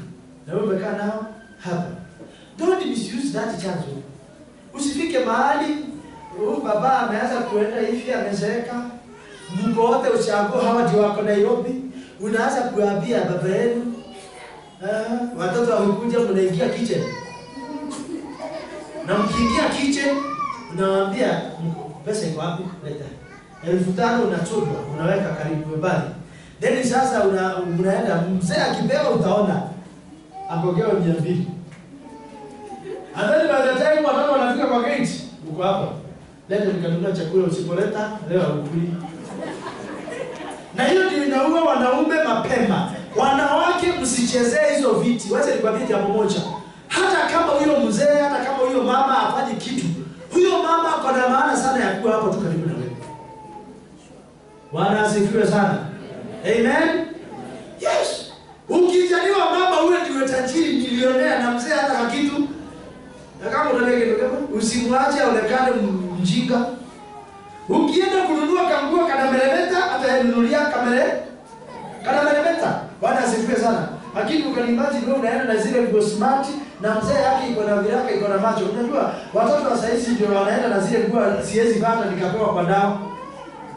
Zile nguo hata nikarogwa niambiwe hiyo ndio tabia siwezi vaa. Kwa sababu hiyo nguo imeranuka inavalia kwa mtu ako na akili mbaya, inavalia kwa mtu ambaye ni maskini, inavalia kwa mtu ambaye hana kesho. Hiyo ndio maisha yao. Hivyo ndivyo mimi nimelelewa nikijua. Hebu tulikuwa tunaona wakati nguo imeharibika. Na wale watu washakuwa wanaweka kiraka inaenda round. Inaenda round. Halafu na bali hiyo nguo, halafu niko kwa star kwa parade. Na unajua tumepanga klasi 1, 4, 8, labda niko sisi niko hapo. Hiyo nataka unaweza sikia huko nyuma akicheka torch. Halafu mimi nivae hiyo nguo siwezi. Hivyo kama uko hapa na unaweza vaa nguo imeraruka, jua iko na picha mbaya. Tuulize sisi watu wa kitambo ambapo baba ako tajiri, lakini wakati huo akiteke fee ya shilingi 20 utaiitisha uambiwe hata utafukuziwa hiyo 20 bob. Na si ati hawana, they don't see wanaharakishiwa nini? Kwa haraka haina baraka. Bwana asifiwe sana. Hebu sasa hii maneno ya kiti pia inakuja na training. How well are you trained to be in that office? Bwana asifiwe sana. Wewe umesomea mambo ya clearing and forwarding na unaenda kukalishwa katika maneno ya kuuza. How will you say? And you don't know what it means to be an entrepreneur. Who is the risk taker? Who is the bearer of the profit and loss? Who enjoys all that? Who is the manager? And then sasa wewe kazi yako ni ya kukilia iende kule. That is not buying and selling. That is taking opportunity. It's an opportunity. Hebu sasa, have you seated on an office which you can't and you can't fit on? Kwa sababu Mungu amekuweka na ofisi ambayo unaweza fit. Bwana asifiwe sana. Mimi kwa mfano naongea mbele yenu. Si unakaa unanisikiliza. Nini naweza fanya nikusanye watu hapa niwaambie mkinichagua nitafanya hivi na hivi na wakose kunisikiliza. Nini nitafanya? Hakuna. Kwa sababu niko na hiyo neema, niko na kitu ya kuongea. Bwana asifiwe sana. Hebu sasa kitu ya kwanza nafuatwa na maneno. Si tumeona Mungu ameambia Musa nitakuwa nawe kwa kinywa chako. Bwana asifiwe sana. Hebu sasa Mungu atakuwa nawe kwa njia special. Which office are you? Yes. Jamaa amekaa chini. Amewaza. Hawa mama wanasumbuka sana, wanakusanya pesa, wanaenda kulala nazo kwa nyumba. Akaenda pale Burana akafungua kaduka. Na kaduka alipofungua akaambia mama nitakuwa nawekea pesa zenu, kwa hivyo this is a small microfinance equity. Bwana asifiwe sana. Wakaanza kuweka ikawa pesa ikawa wanaweka the more inakuwa mingi, ikaenda ikakuwa equity whatever, equity microfinance, ikaenda ikakuwa equity bank, saizi iko equity what iko mpaka huko nao. family bank kakaanza hivyo kaka family micro hata wachana na family. Mnajua kile tu. Sasa ndio inaitwa CDN Bank.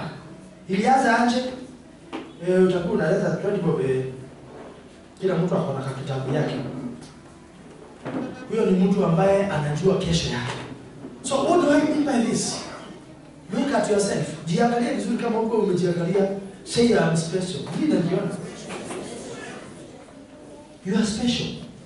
And more than you can imagine. Kama kila anayekataa kiti,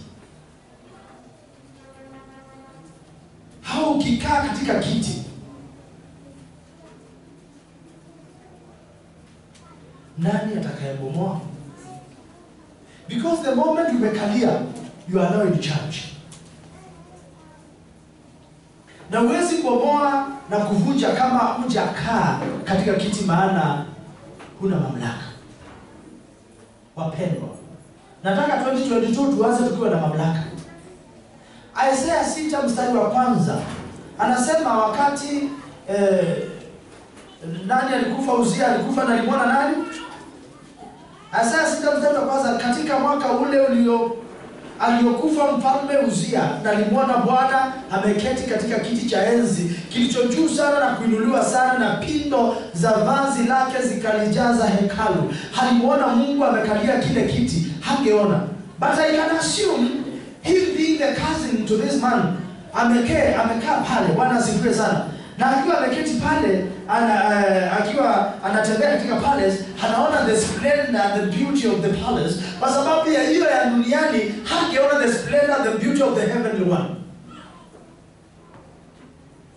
Watu wengi wanafikiria kwamba shetani kawapiga bao katika huduma yao, katika utumishi wao, na hakuna faida wala manufaa. Kumbe la, kuna mtu kakaa katika hicho kiti ambacho kinamfanya hawe kipofu na haoni kitu cha Mungu kwa sababu alipo katika kiti.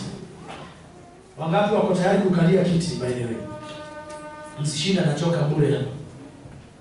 Na huwezi kukaa katika kiti kama hujapigana, huwezi kukaa katika kiti kama haujapambana. Wangapi wako tayari kupigana vita?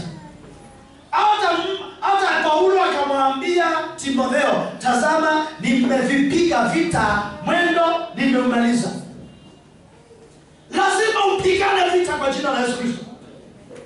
Unataka kuona mafanikio katika familia, unataka kuona mafanikio ofisini, unataka kuona mafanikio kanisani, cheki kile kiti cha hapo mahali na mpe Mungu nafasi. Many of the church times tunakosa kupata kwa sababu naye Mungu hajakalia sehemu yake katika maisha yako. Yes, kuna kiti chako na kuna kiti cha Mungu pia hapo. Kwa hivyo kama utakalia na Mungu hajakalia yake kwa maisha yako, ni bure bado. So the greatest challenge is Mungu amekalia, wewe hujakalia, wewe umekalia, Mungu hajakalia. As long as mmoja hajakalia, nothing will happen. Wewe unanisikiliza, je, unafahamu yeye anasema? Fahamu tafadhali.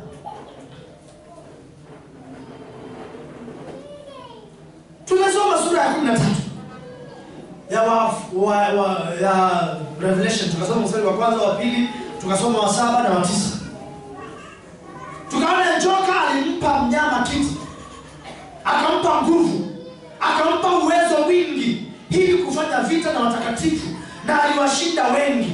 Kwa hiyo yule ambaye anapigana nawe pia amekalia kiti, pia amepewa nguvu, pia amepewa mamlaka. Kwa hiyo sio kitu ambacho unaenda kupigana ukiwa uko hivi. Lazima uamue ni Yesu na ni Yesu peke yake. Nguvu juu ya kila jamaa wanakuwa wamepewa na kabila hiyo, wamwabudu yeye. Sema kwa jina la Yesu. Kwa jina la Yesu.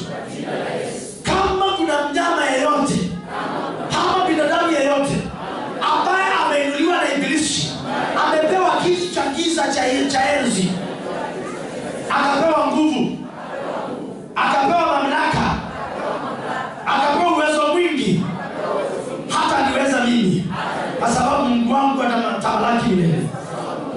Kwa kawaida alitoa nguvu, ibilisi alitoa nguvu, akatoa mamlaka, akatoa uwezo mwingi, yani mamlaka ili kuwapiga vita watakatifu. Kwa hiyo wakati unaona tunapitia vita, watakuwa wamejihami.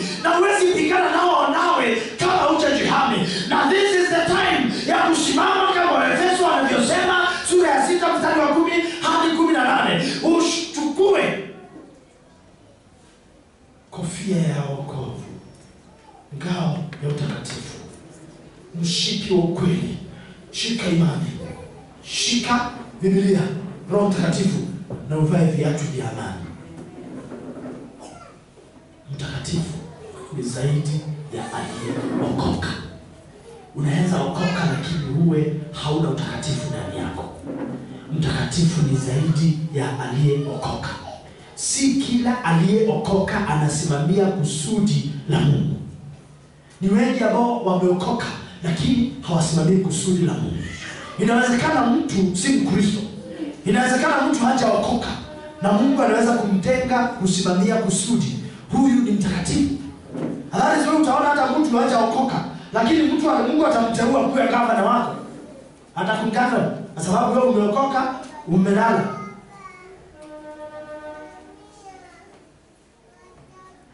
Itakuwa ni furaha kwangu nikiona watu wanajitokeza na kuambia Mungu, nitume mimi. Bwana anasema, nitume nani? Na nani atakaye kwenda kukomboa watu wangu? Bwana asema, nimtume nani? Nani atakaye kwenda badala yangu? Nani atakaye kwenda badala yangu? Nitume mimi Bwana, nitume mimi Bwana, nitume mimi Bwana, nitume mimi Bwana. Lazima uwe pia umekubali. Nimekubali Bwana, nimekubali Bwana, nimekubali Bwana, tawala moyo wangu. Oh, nimekubali Bwana, nimekubali Bwana, nimekubali Bwana, tawala moyo wangu. Nimekubali Bwana, nimekubali Bwana, nimekubali Bwana, tawala moyo wangu.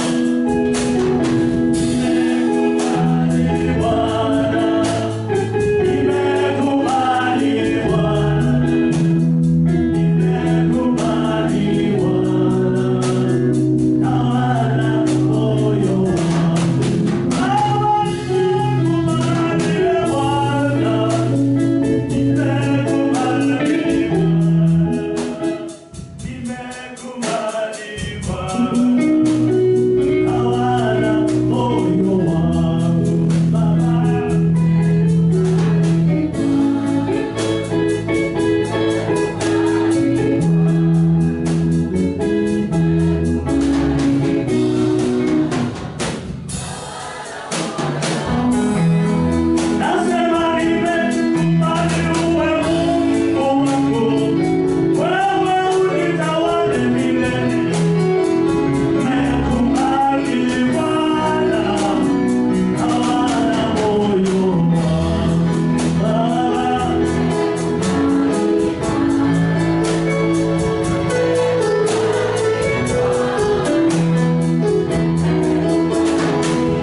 Inaanza na kukubali kwako.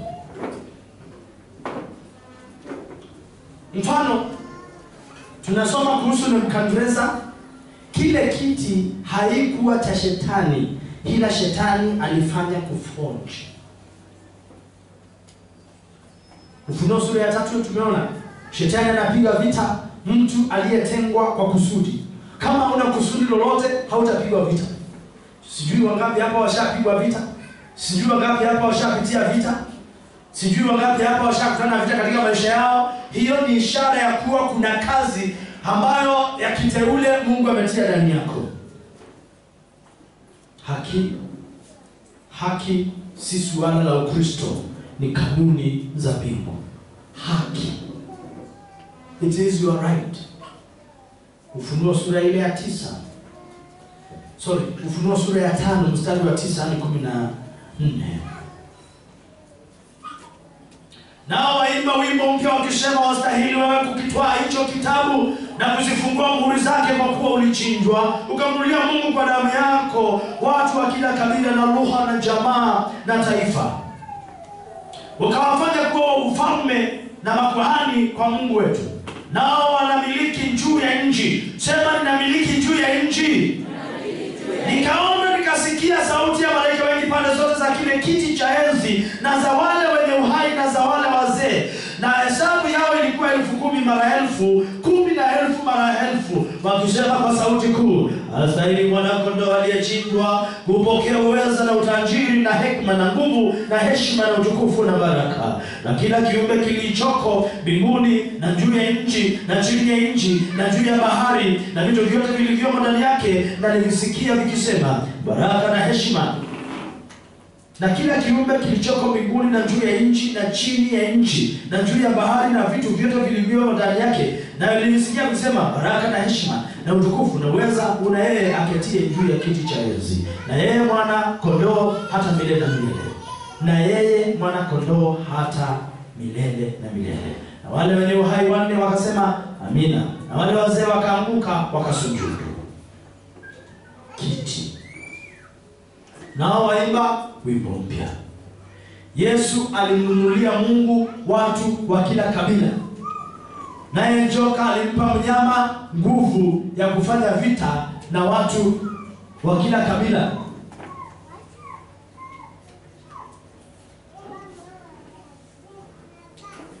Yesu anataka asujudiwe na kila kabila na kila lugha.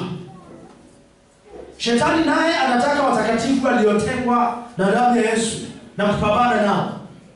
Pamoja na kwenye ukoo, pamoja na familia, shetani yupo tu anatafuta watakatifu kila kona. Ufalme wa Mungu ni the highest form of government. You can say that to your neighbor. Ufalme wa Mungu ni the highest form of government, incomparable to none. Hivyo ndio shetani anang'ang'ana kila mahali. What you have today, maybe you've never understood, is very special. Hivyo safari ya kukalia kiti imeanza leo. Ukiokoka, Yesu anakupa, na shetani naye anawapa watu wake vile vile. Kuna wale wamempokea Yesu, kuna wale wamemkataa Yesu. Wakimkataa Yesu wamempokea mwingine. Vitani tunaenda na nguvu na mamlaka. Ile shetani anakuja na kiti. Imagine, tumeona Revelation 13. Alipewa huyo mnyama kiti cha enzi. Hasa utapigana aje kama kiti yako ya enzi iko? It means hauna mamlaka. Bwana asifiwe sana. Kwa hiyo kiti ni cha mamlaka. Usisahau nasema tunaongelea kuhusu kiti ulichopewa na Yesu. Kiti ulichopewa na Mungu kina makubwa sana katika mafanikio yako. Wewe shetani anakuja na kiti, anakuja na nguvu, anakuja na mamlaka. Na wewe hauna hiyo mamlaka, utapigana naye. Wewe hauna hiyo nguvu, utapigana naye. Hebu ni saa yako ya kusimama na kusema enough. Hata dunia changu, hata nibabaisha, hata nizubaisha kwa kukosa imani. Usahau kitu ulichopewa na Yesu vitani. Shetani anapambana na watu ili wasifahamu mamlaka walionayo ndani ya Yesu.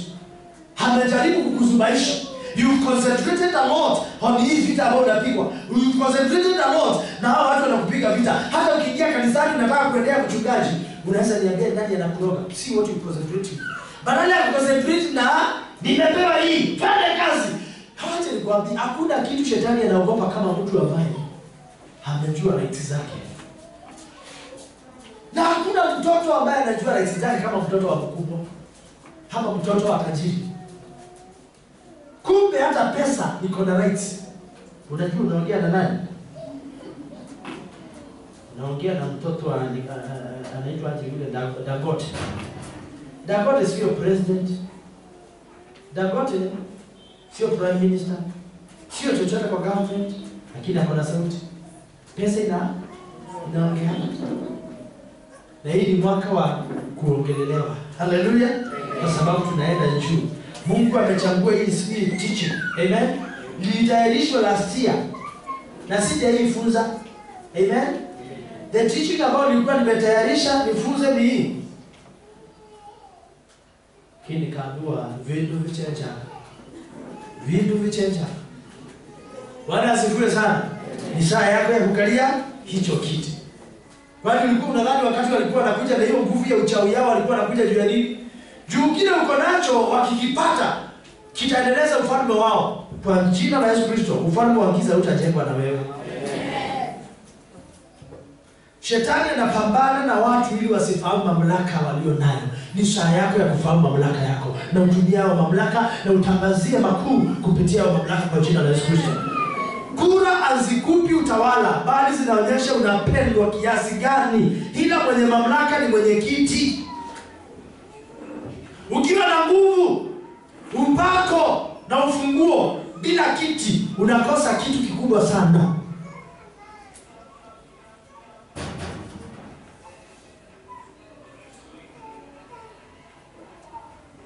First Kings chapter 2 verse 12. Wafalme wa kwanza sura ya 2 mstari wa 12. Basi Sulemani akaketi katika kiti cha enzi cha Daudi baba yake, na ufalme wake ukawa imara sana. Akaketi katika kiti cha enzi cha Daudi, kiti cha utawala cha baba yake, na baada ya kuketi ndio ufalme wake uliimarika. Bila kuketi hakuna kuimarika. Yeye aketi. Kutoka sura 25, Exodus 25 verses, but before that,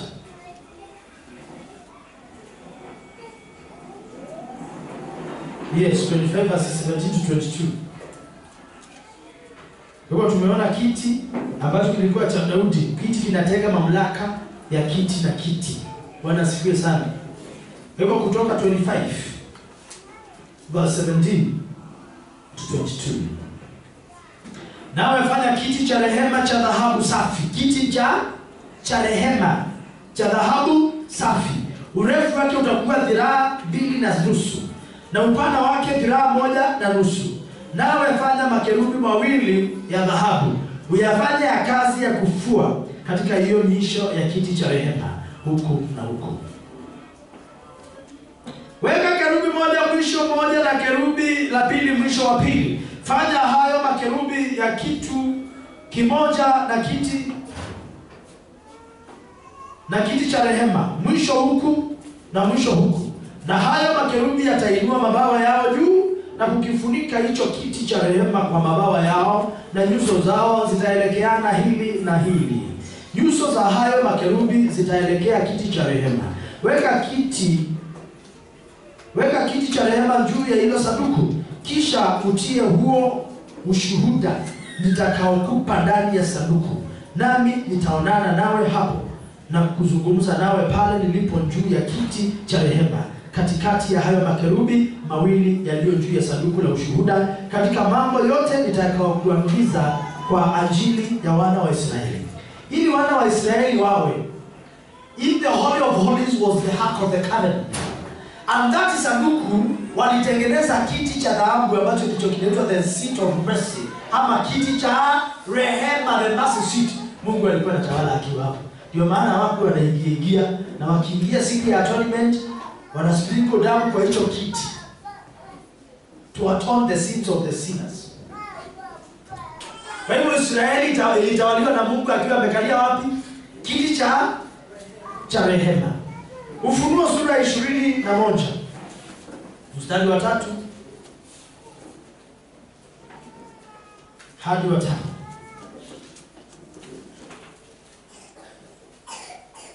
Nikasikia sauti kubwa kutoka katika kile kiti cha enzi ikisema, tazama, maskani ya Mungu ni pamoja na wanadamu, naye atafanya maskani yake pamoja nao, nao watakuwa watu wake, naye Mungu mwenyewe hatakuwa pamoja nao. Naye atafuta kila chozi katika macho yao, wala mauti haitakuwapo tena, wala maombolezo wala kilio wala maumivu hayatakuwa hakutakuwapo tena, kwa kuwa mambo ya kwanza yamekwisha kupita. Na yeye aketie juu ya kile kiti cha enzi akasema, tazama nayafanya yote kuwa mapya. Kaniambia, andika ya kwamba maneno hayo ni amini na kweli. Akiwa ameketi. Kuna tofauti Mungu akisema ukiwa kwenye kiti na ukiwa nje ya kiti. Sisi hatupo kwenye hema iliyofanywa kwa mkono wa binadamu, ila viti vyetu ni vya rohoni. Do you know kwa nini mtu anaibagwa? Na hapa nilisema hivi, uko na experience to we do deliverance. Amen. Umeona mtu ametenganishwa na roho yake, ameachwa mwili ukiwa umejaa mapepo. Hata hii mwili ni kiti chako, kiti cha roho yako. Amen. Farao aliota ndoto, lakini Mungu akaifunga asielewe, kwa sababu waganga wangejipatia heshima. Ila akamtumia mtu aliyeketi kwenye kiti cha rohoni, Yusufu. Hivyo kuna vitu vinavyoweza kutoka kwenye kiti cha enzi, lakini inategemea kanzi ya kiti. Waebrania sura ya 4 mstari wa 6. Umesema wapi? Hebrews chapter 4 verse 16. Basi na tukikaribia kiti cha neema kwa ujasiri, ili tupewe rehema na kupata neema ya kutusaidia wakati wa mahitaji. Niko karibu kumaliza the part ya leo in a few minutes. Amen. In 10 minutes time. Naye Ufunuo 20 verse 16. Hii ni somo ambalo lazima nikuambie mistari mingi ya Biblia, maana tunaanza leo. 20 verse 16 inasema,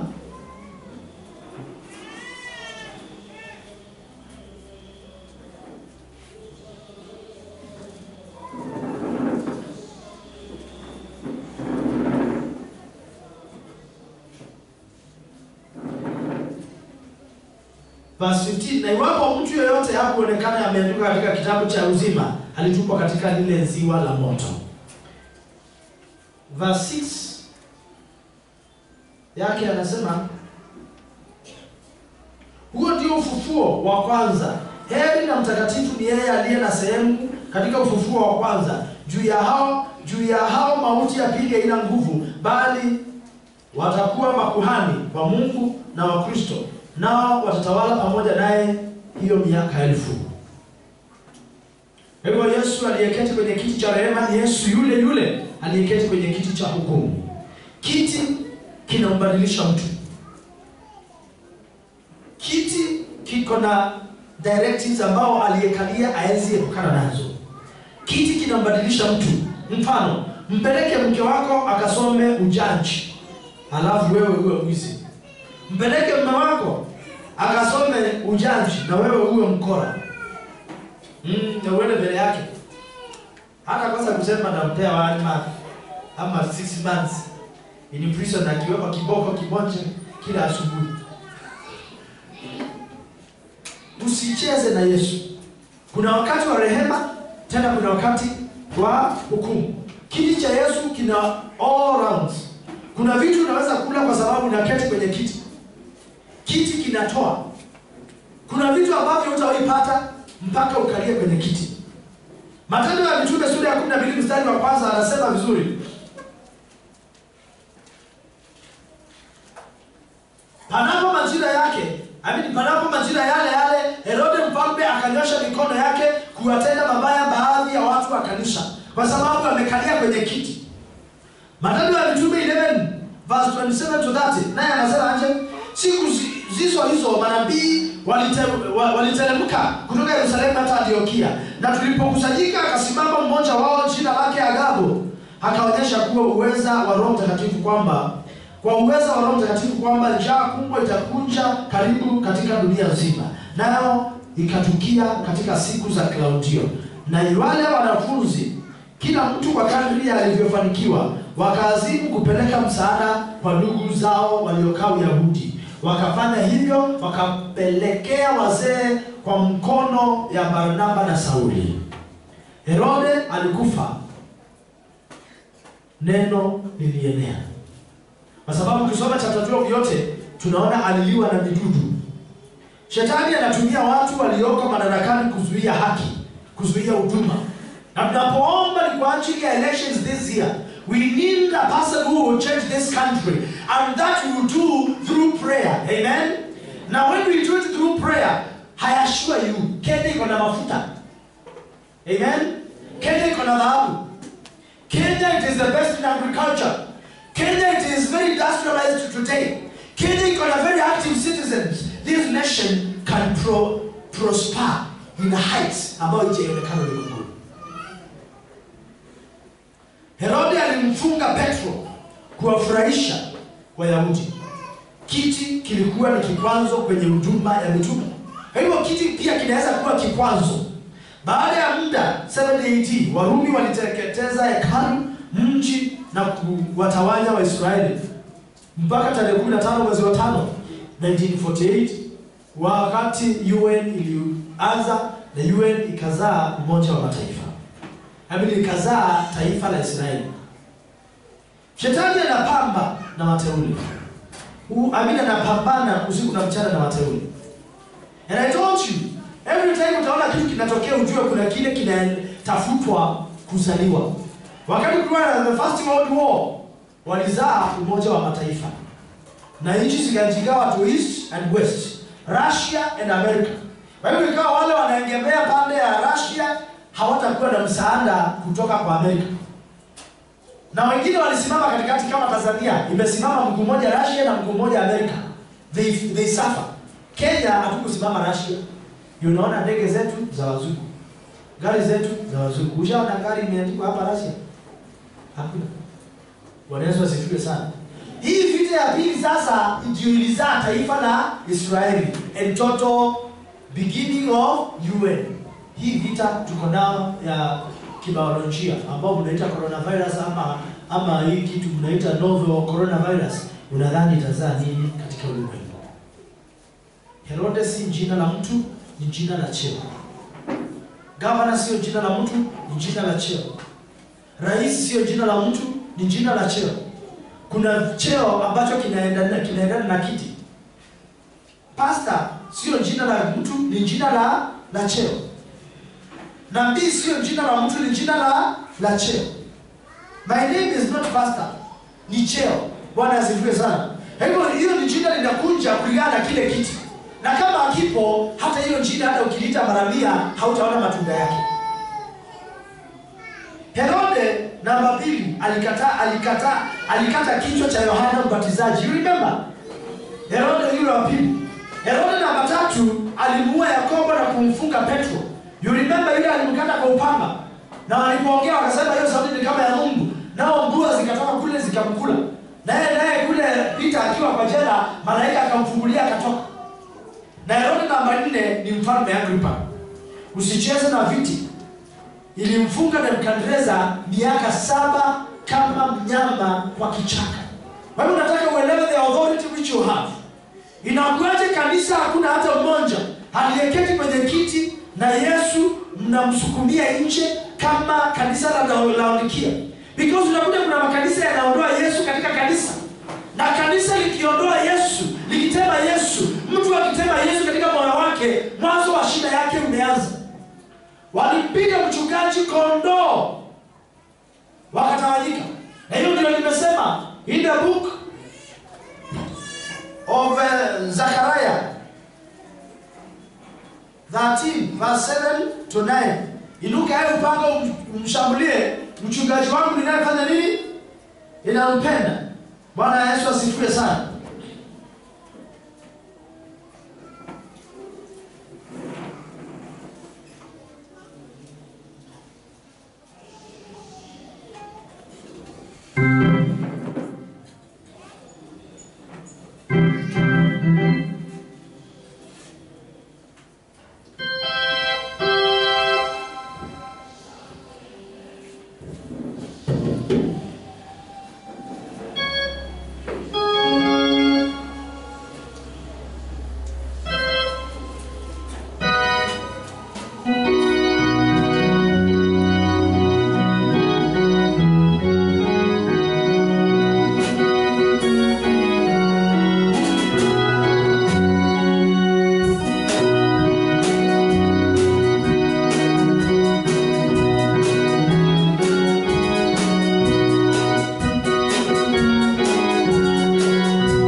Ukiwa kiongozi, ukipigwa, ujue si wewe unapigwa, ni wale ambao unatawala. Ukiwa mzazi ukipigwa, sio wewe unayepigwa, ni watoto. Ukiwa mtoto ukipigwa, ujue si wewe unapigwa, ni mzazi. Nani anayejua dhamani ya Yakobo? Nani atakayeomba kwa ajili ya kina Yakobo katika familia, katika ndoa, katika ukoo na nchi? Ambaye amekatwa shingo na huyo ambaye tunamwita mfalme. Shetani anapigana na Wakristo wasikae kwenye viti. Yesu alikuja na ufalme begani mwake. Tunaona katika Isaya 9 mstari wa 6 hadi wa 7, tunaambiwa na ufalme na uweza wake umo mabegani mwake. Hivyo ufalme wake ulikuwa mabegani mwake. Yesu hakuja kupigana vita duniani, maana walikuwa wameshapigana mbinguni na shetani akashindwa. Do you remember Yohana vile anatuambia katika Ufunuo sura ya 12 mstari wa 7, na shetani akatupwa nje. Hivyo vita already shapigana mbinguni. Anaambiwa na Isaya 14 verse 1 to 18 kuwa shetani hapakuonekana makao yake mbinguni. Hivyo yeye hakuja vitani, maana ashashinda vita. Amekuja na uweza wake mabegani mwake. Hapo duniani Yesu hakuhitaji raundi ya pili ya vita. Naye ibilisi maana alishindwa, akabakia mnyonge tu. Huyu mtu asikubabaize tena. Asikubabaishe. Hana vita, hana nguvu.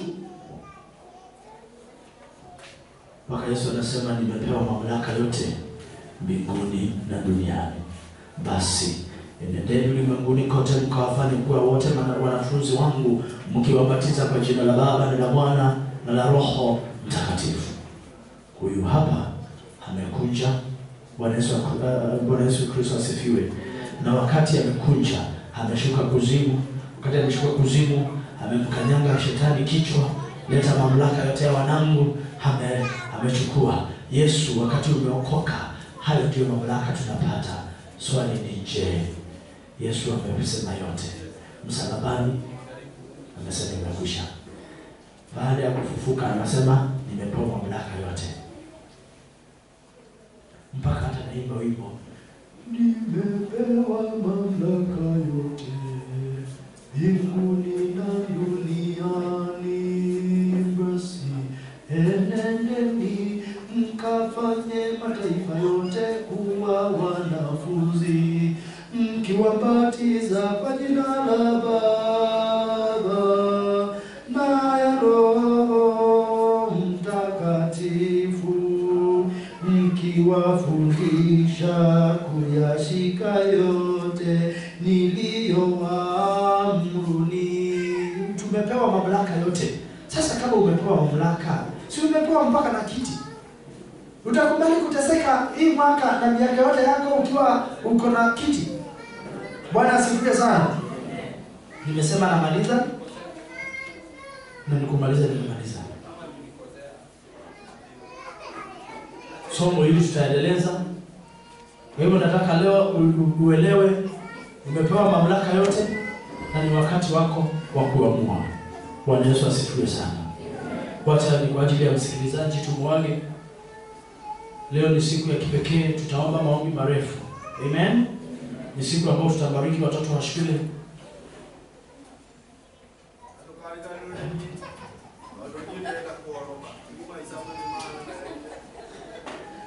Amen.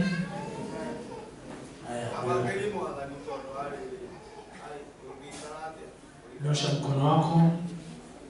Father, in the name of Jesus, I thank you because of this special day.